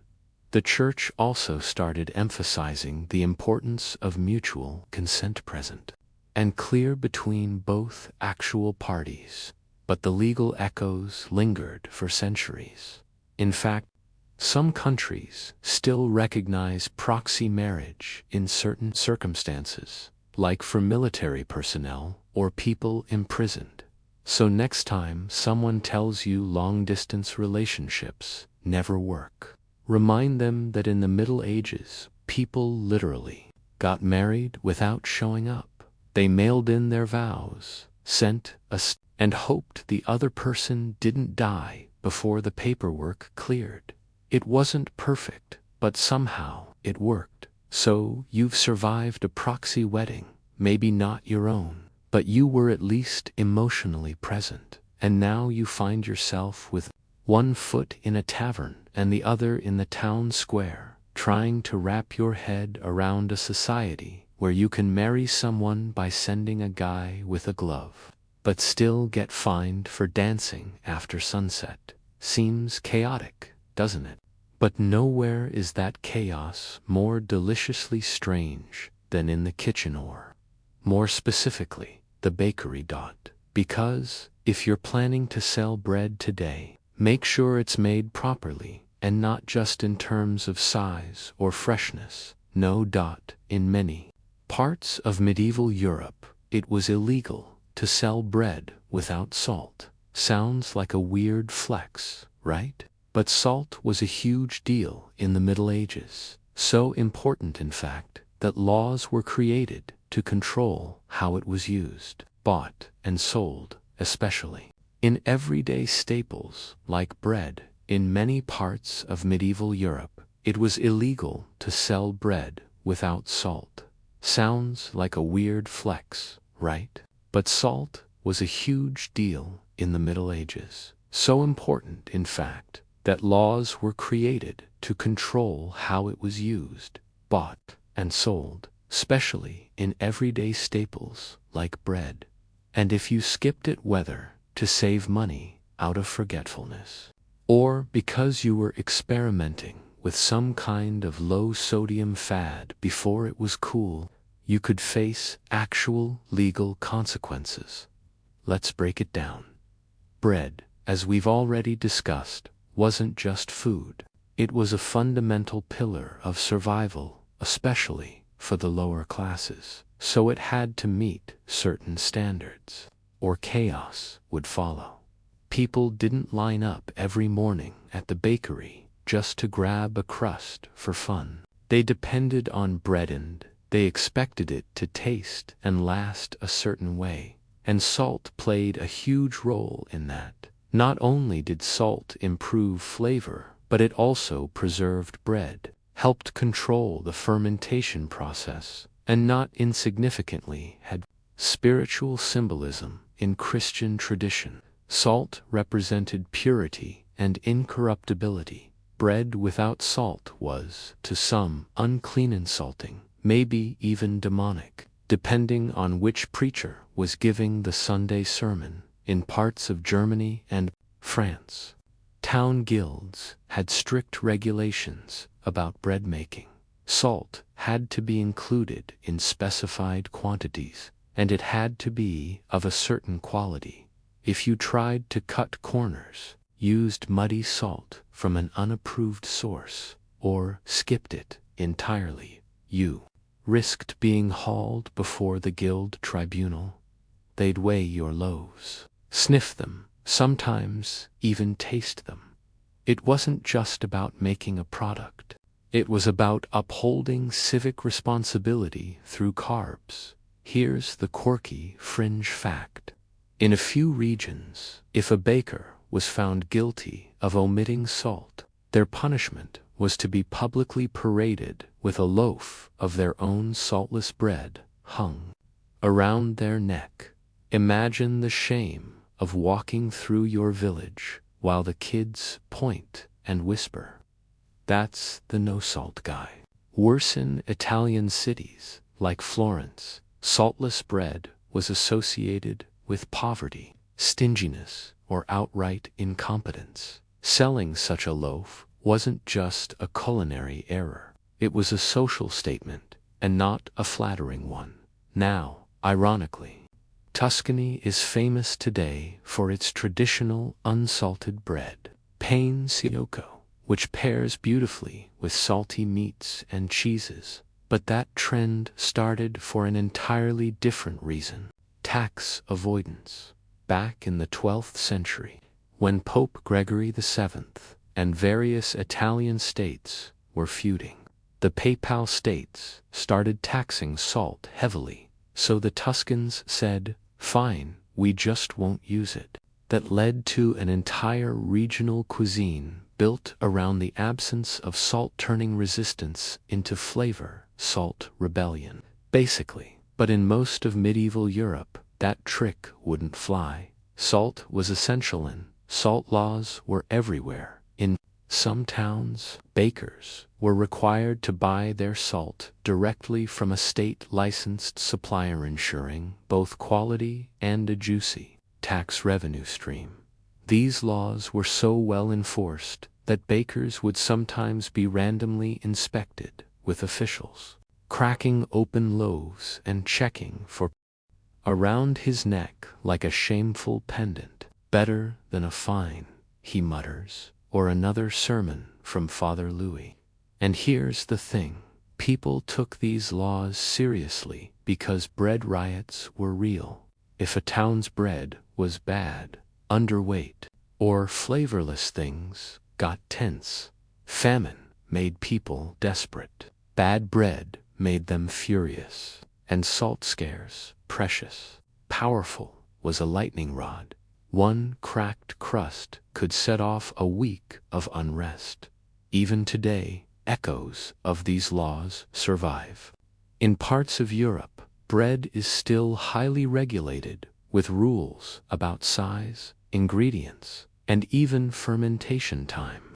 France's famous baguette, for instance, is legally defined by its ingredients and process. And while no one's making you wear a shame loaf these days, there's still a kind of public judgment that lingers around bland or lazy bread. So the next time you tear into a warm, salty slice of anything, take a moment to appreciate that for much of human history, this wasn't just food. It was politics. It was law. It was the thin, crunchy line between civil order and total chaos. And if you ever find yourself running a medieval bakery, just remember, no salt, no sold. So you've learned the hard way that bread without salt might get you publicly humiliated. And you've made your peace with the idea that even your kitchen has legal boundaries. But it's Sunday again, which means everything grinds to a halt. The streets are quiet. The market stalls are shuttered. And the only people walking around are headed to church or home from it. It's supposed to be a day of rest, reflection, and the occasional heavily edited sermon about fire and eternal suffering. You think you'll take a stroll just to enjoy the fresh air. Maybe hum a tune to yourself, but be careful, because in many medieval towns, singing in the streets on Sundays wasn't just frowned upon, it was forbidden.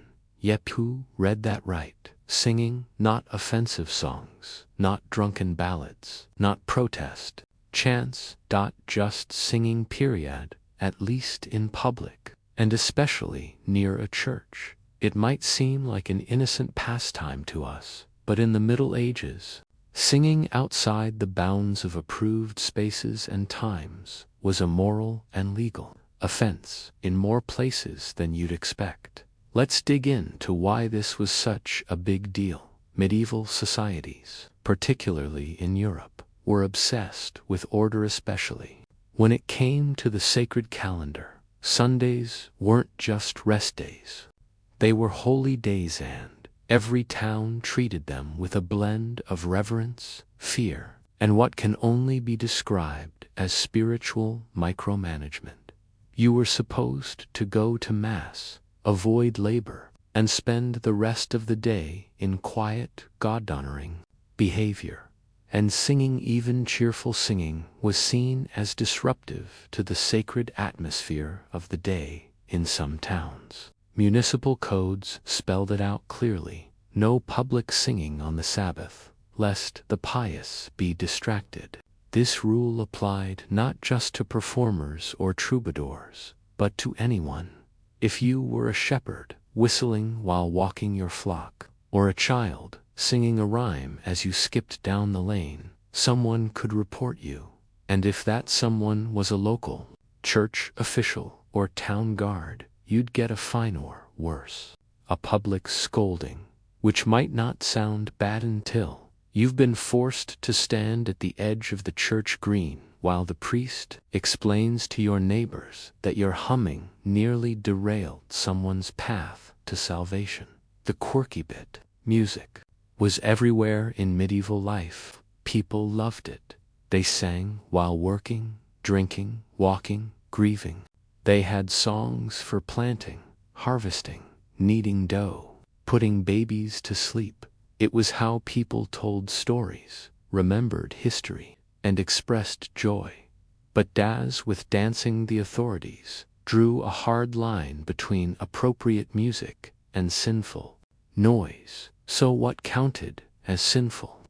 Well, it depended on the town, the decade, and the local clergy's mood. In many places, religious singing inside a church was encouraged, even required. Choral music, plain psalms, these were seen as offerings to God. But sing those same words outside in the market square. Suddenly, it was irreverent, even mocking.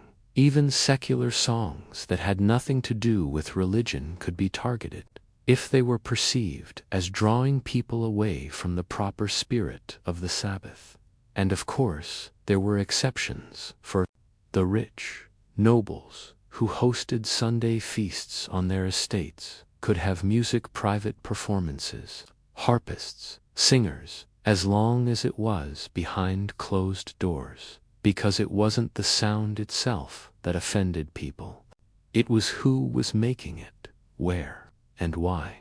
If you were a lowly tradesman walking home and broke into a tune, you were being disrespectful. If you were a baron drinking wine from a goblet that cost more than a shoemaker's home that was refined. The scholarly debate: were these anti-singing laws actually enforced, or were they symbolic warnings? Some historians believe they were mostly idle threats, rolled out occasionally when things got especially rowdy. Others point to real court records, where people, especially young men, were fined for singing bawdy songs in public on holy days. One document from a town in Flanders notes that a group of teenagers was forced to sweep the church steps for a week after singing, drinking songs within earshot of the vicar's house. Not exactly capital punishment, but the message was clear: tone it down. And let's not ignore the darker side of this. Singing wasn't just a legal issue. It could also become a moral panic, especially during times of social stress like famines, plagues, or wars. In those moments, any noise that seemed frivolous or joyful was viewed with suspicion. How can you sing, the logic went, when God is clearly angry? There are accounts of towns where music was banned entirely during Lent, Advent, and long after a tragedy. Singing too soon after a flood or a bad harvest was seen as ungrateful, almost blasphemous.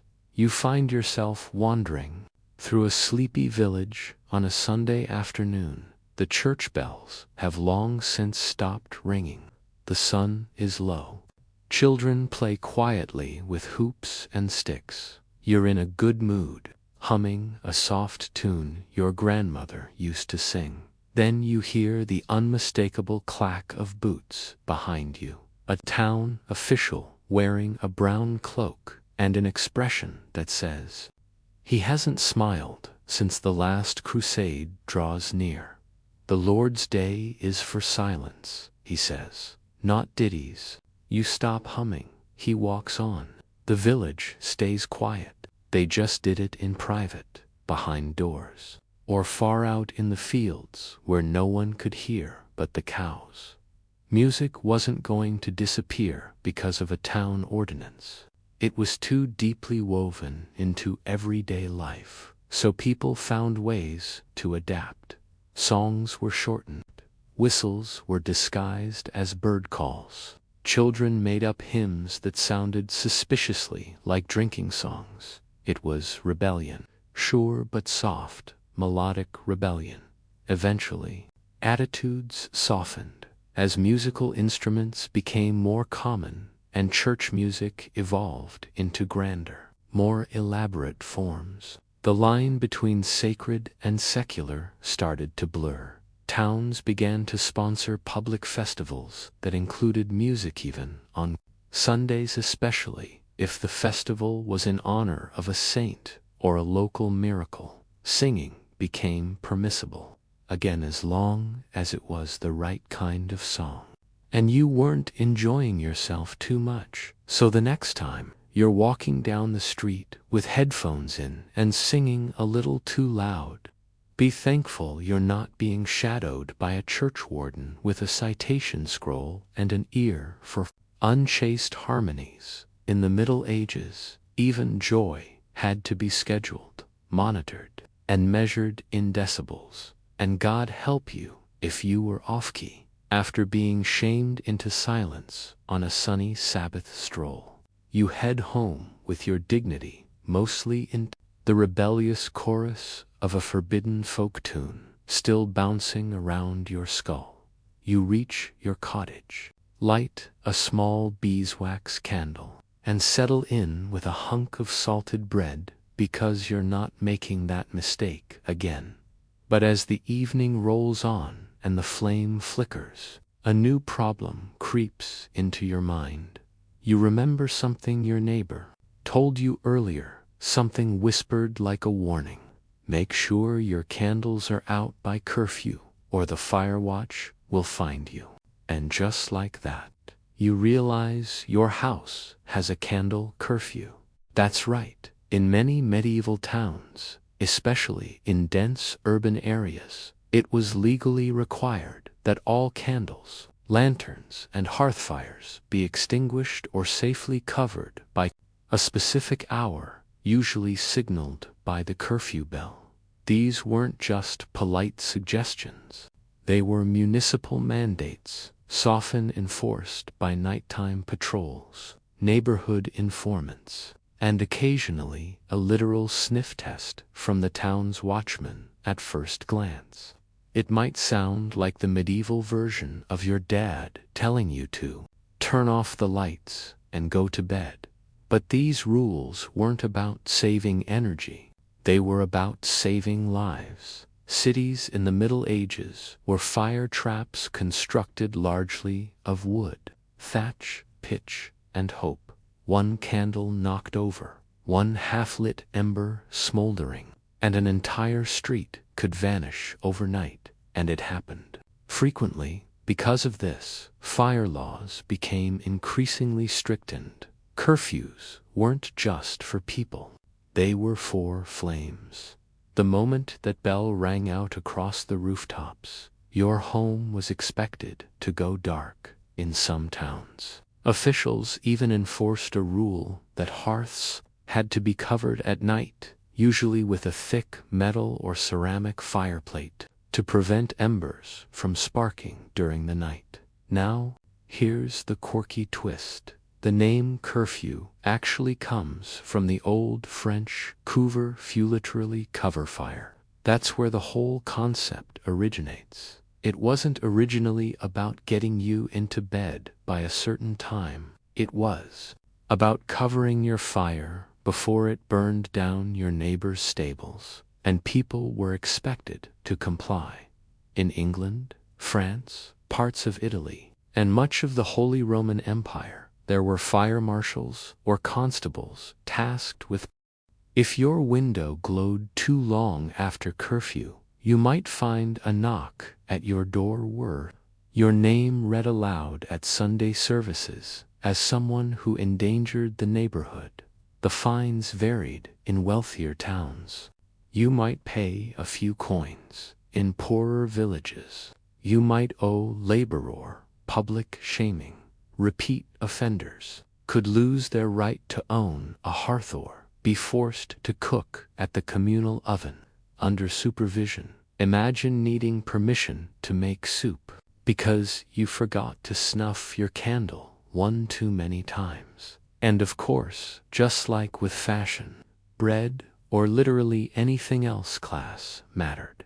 Nobles often had servants who managed their fires for them.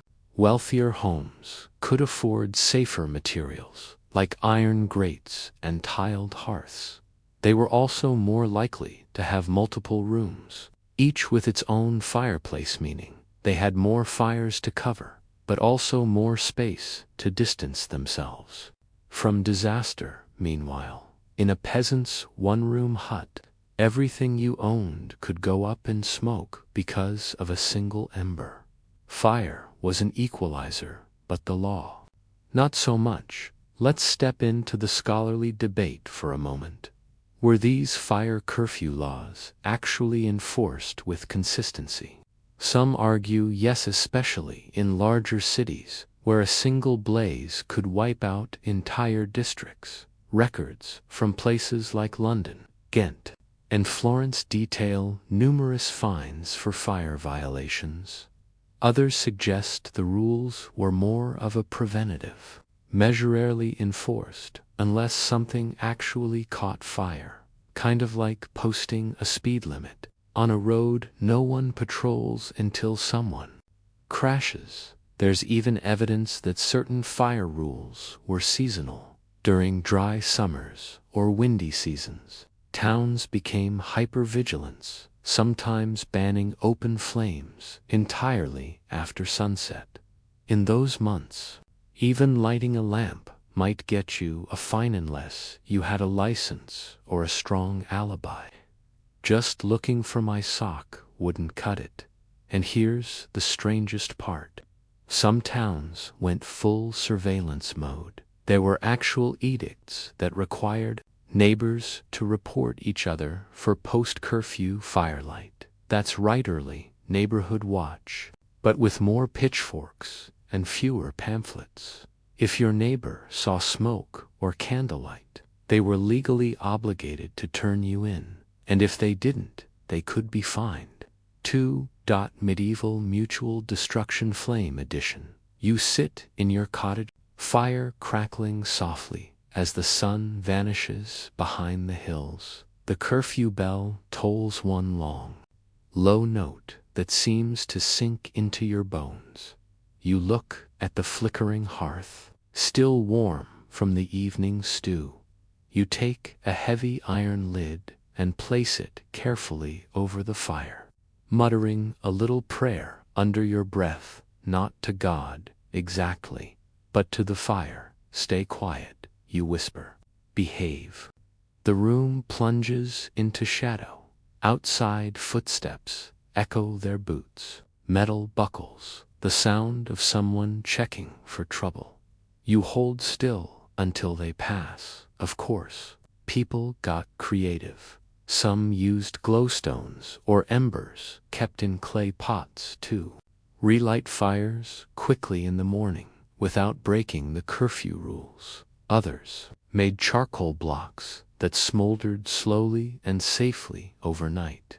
These were the medieval equivalents of leaving your phone plugged in under your pillow, risky but convenient. Eventually, as buildings improved, firefighting equipment evolved, and cities developed more formal emergency responses.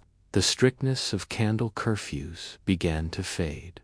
but the laws lingered in some places for centuries, especially in older towns where narrow streets and timber walls remained dangerously flammable. And even now, if you travel to some preserved medieval villages in Europe, you might see signs or plaques that reference old fire curfews not as active laws, but as grim little reminders. This town once burned and someone probably forgot to cover the fire.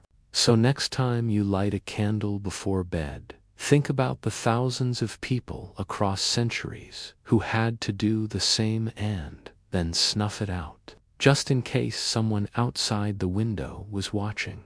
Because in the Middle Ages, fire didn't just warm your home, it could condemn it. So here you are safely tucked away in your fire-compliant home.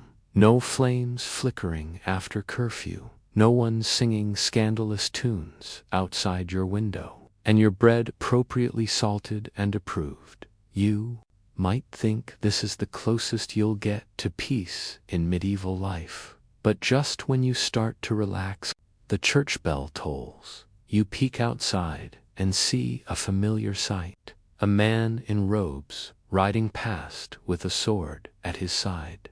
Not a knight, not a soldier, a clergyman. And you're not hallucinating, because yes, in the Middle Ages, even though clergy were technically banned from bearing arms, many of them absolutely did it anyway. And if you're wondering how a man could hold both a cross and a crossbow, you're not alone. Let's get this straight.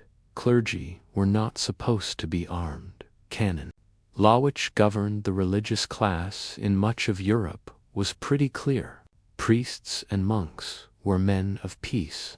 They were not to shed blood, take up weapons, or engage in secular violence. Theoretically, if you were ordained, you were on a spiritual path that excluded martial behavior. But of course, this was the Middle Ages, where almost everything came with a giant asterisk and an unspoken, unless it's convenient. In practice, many members of the clergy, especially the higher-ups, carried weapons, owned weapons, trained with weapons, and in some cases led troops into battle. Bishops, abbots, and even monks weren't always content with just prayers and parchments. They had lands to defend, political alliances to uphold, and enough gold and farmland under their control to attract thieves, enemies, and very ambitious neighbors. So what do you do when someone threatens your monastery's cheese stockpile? You arm up. Now, here's where the legal loophole comes in. Canon law technically forbade clergy from shedding blood, but not from carrying a weapon that didn't draw blood. Enter the mace, the bludgeon of choice for holy men who wanted to thump their enemies into submission without technically violating the letter of the law. You've probably heard the rumor about medieval bishops riding into battle with ornate maces instead of swords, smiting their enemies with sanctified force. And while it's been exaggerated a bit in popular imagination, there's truth to it. A bishop with a mace wasn't just a myth, it was a workaround, the quirky bit. Some monks belonged to military orders, like the Knights Templar or the Knights Hospitaller, who were both monastic and militarized. These were the religious equivalents of warrior monks sworn to celibacy and daily prayer, but also fully trained in combat, armed to the teeth, and more than willing to enforce religious aims with the pointy end of a sword. They were given papal approval to fight in defense of the faith, which made them walking contradictions, and very effective ones. Even in smaller monasteries, local politics could pull clergy into conflict. There are records of abbots leading armed retinues to defend church property, settle land disputes, or support the king in times of rebellion. In England, The Bishop of Durham was known as a prince-bishop, a spiritual leader who also controlled a massive swath of land and had his own private army. He issued his own laws, collected taxes, and could sentence criminals. So naturally, he also had a sword, sometimes several. This leads us to the scholarly debate. Did clergy really fight her? Did they just look like they did? Some historians argue that most armed clergymen were figureheads, present in armor but not actively swinging weapons. They were there for morale and authority. Others point to chronicles and court records that mention priests fighting, bleeding, and dying in battle just like any knight. So the reality probably lies somewhere in between.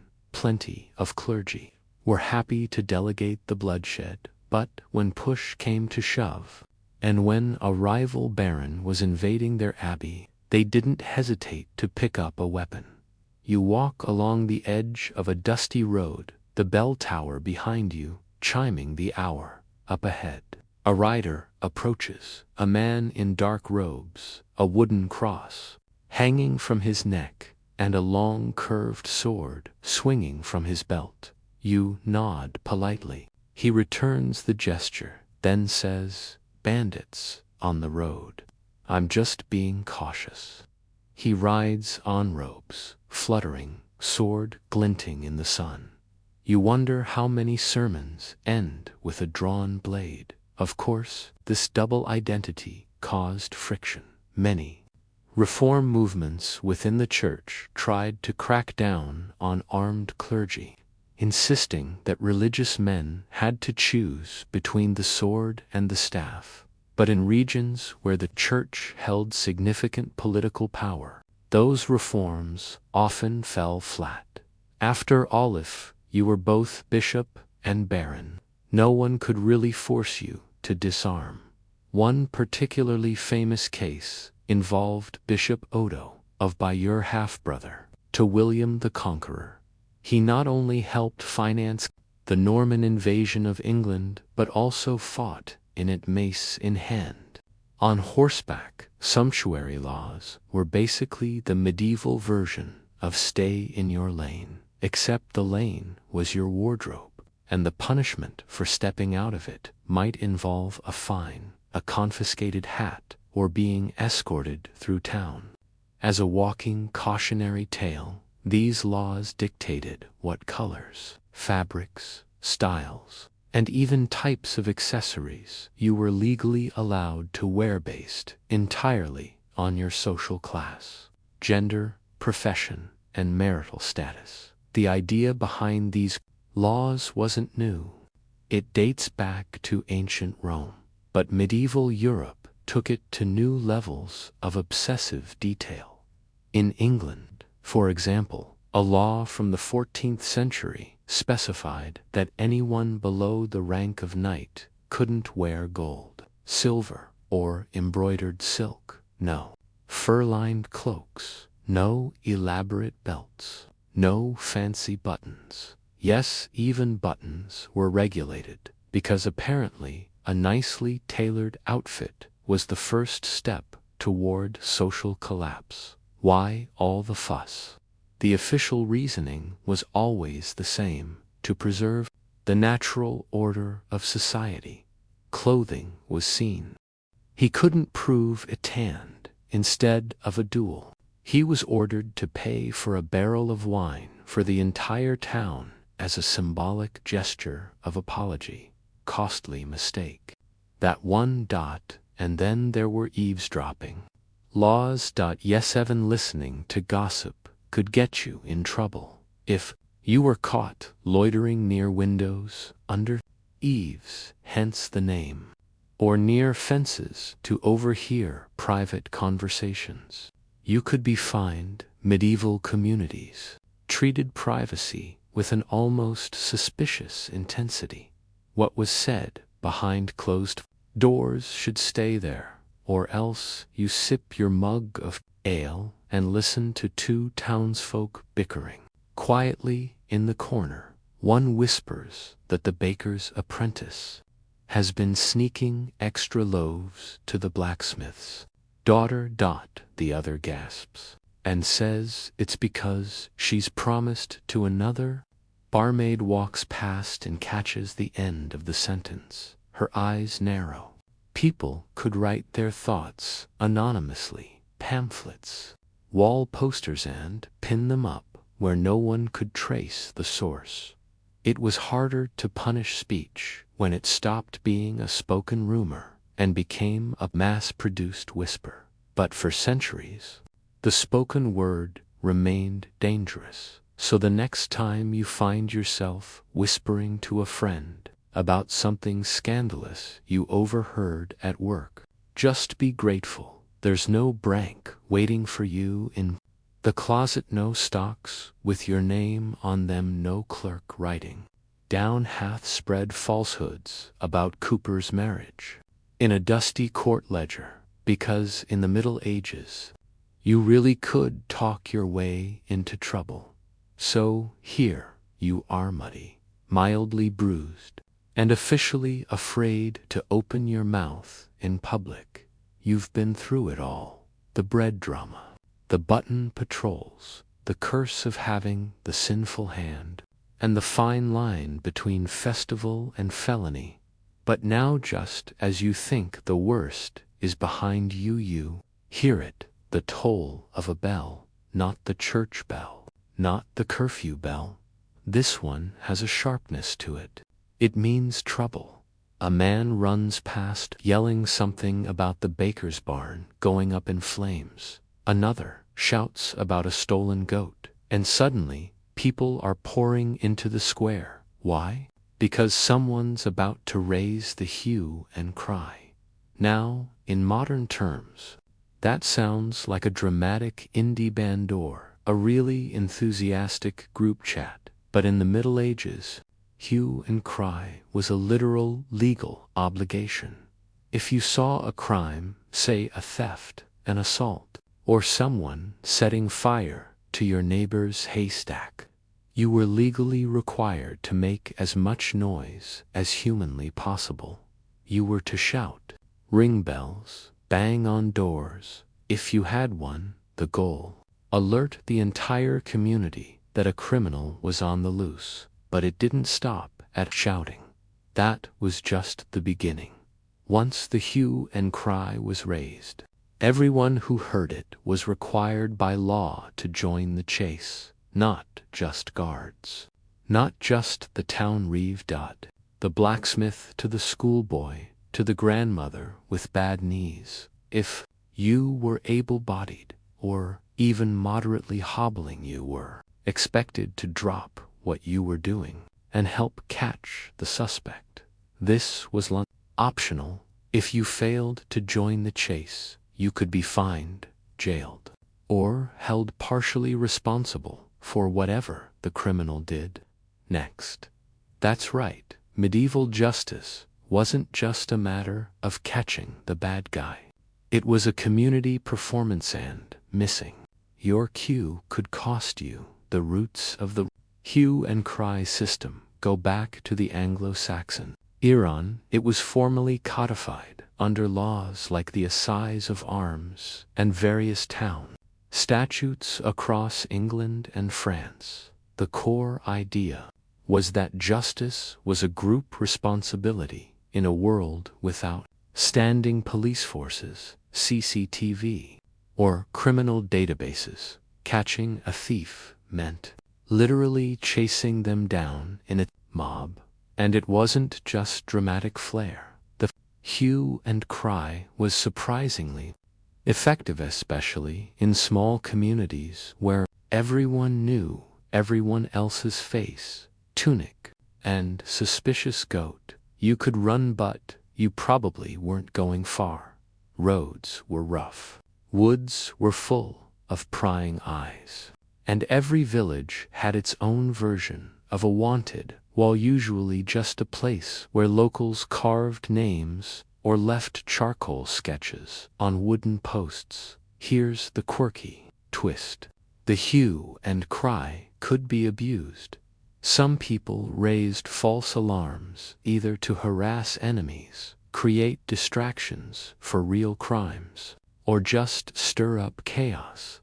This led to laws against malicious raising of hue and cry, which carried serious penalties. In one recorded case, a woman in York accused her neighbor of stealing a chicken, raised the alarm, and caused a manhunt that lasted 2 days. The chicken turned up in her own garden. She was fined and forced to stand in the square holding the very chicken, which feels like justice. Served extra crispy, another odd detail. You didn't actually have to witness a crime in progress. If you arrived at the scene and saw signs of a crime, an open lock, a broken window, a bloody boot print, you were still expected to raise the hue and cry. And once the bell was sounded or the call made, the local constable took over. He'd organize search parties, question witnesses, and often lead the pursuit himself. Think of him as the manager of the neighborhood. Mob, you're sitting in the tavern, again finally starting to enjoy your hard-earned mug of ale, when the cry goes up, "Thief! Thief in the stable!" The room erupts, chairs scrape, mugs spill, boots pound, you're pulled into the chaos before you can even swallow, out into the street, down the alley, past confused chickens and a startled cat. The thief has a head. Start, but not much. He's carrying something. Awkward, NJINGLING. It's the innkeeper's coin chest. A child throws a stone. Someone else tackles him into a pile of hay. You stand there breathless and sure whether to cheer or vomit. And here comes the scholarly debate. Was the hue and cry system truly effective policing, or just mob rule in fancy script? Some historians praise it as a workable system in a world without formal law enforcement. It was participatory, swift, and had the advantage of local knowledge. Others point out that it often led to mistaken identity, wrongful punishment, in some cases, violent revenge disguised as justice. Because let's face it, when a crowd is involved, things can escalate, and escalate they did. There are accounts of suspected criminals being caught and beaten before any formal charges were brought. In theory, the hue and cry was supposed to end with the suspect being brought before a magistrate. In practice, sometimes the crowd decided that the accused had looked guilty enough and skipped the whole trial thing. Not exactly a model of due process. Still, for all its flaws, the system reflected a core medieval value. You were responsible not just for yourself, but for your neighbors. If someone broke the law, the community answered. It wasn't about calling a number or filing a report. It was about presence, participation, and yelling loudly in the middle of town until something was done about it. Over time, as professional policing evolved and towns grew larger, the hue and cry faded. By the 17th century, it was more ceremonial than functional, though some rural areas held on to it much longer. Today, the phrase survives mostly in idioms and historical footnotes, but once upon a time, it was the backbone of neighborhood justice, sequel parts, public service, civic duty, and impromptu cardio session. So, the next time you hear someone shouting in the street hand, your first instinct is to pretend you didn't notice. Just be grateful you're not legally bound to chase them down with a pitchfork. Gang of very excited cobblers. Because in the Middle Ages, justice came on foot and it came loud. And so here we are, you've made it, somehow, against all odds. You've survived the world of medieval weirdness, one baffling rule at a time. You navigated the bread laws with a weary eye on your scales, buttoned your clothes according to your social rank, kissed your beloved in legal time slots, and fought mock battles on your holy days. You've learned not to bathe too publicly, not to sing too loudly, not to wear the wrong fur, and definitely not to wave your left hand around in polite company. Honestly, if medieval life was an escape room, you'd be a champion by now.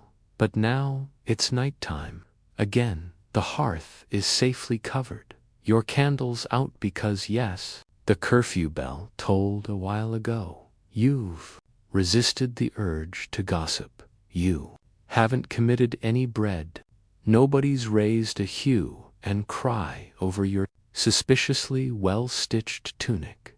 You lie back on your straw mattress, still wearing your sumptuary approved undergarments, and stare up at the rafters, thinking about how bizarrely intricate and alarmingly specific your life is under this mountain of rules. And yet here's the strange thing. All those weird medieval rules, they weren't as ridiculous as they first seemed. Sure, they sound like something out of a bureaucratic fever dream, but when you really squint at them beneath the surface of fines and fashion edicts and bread inspections, they reveal a society trying desperately to hold itself together, a world without modern science or police or public health, doing its best to maintain order, identity, and survival. The rules might seem absurd now, but back then they were lifelines. Weird, tangled lifelines, but lifelines all the same. A way of saying, we don't have it all figured out, but if everyone sticks to their lane, maybe, just maybe, we'll make it through the next winter. And that's kind of beautiful in a please don't wear purple if you're a Cooper's wife sort of way. So as you drift off tonight, imagine the flickering torchlight outside your window, the quiet footsteps of a watchman on patrol, and the soft echo of a distant church bell, marking the passage of time. Maybe even imagine a group of monks arguing about sopor, a baker nervously weighing a loaf, while a child counts the coins, or someone whispering something they definitely shouldn't. In a crowded sleep, well, time traveler, you've earned it.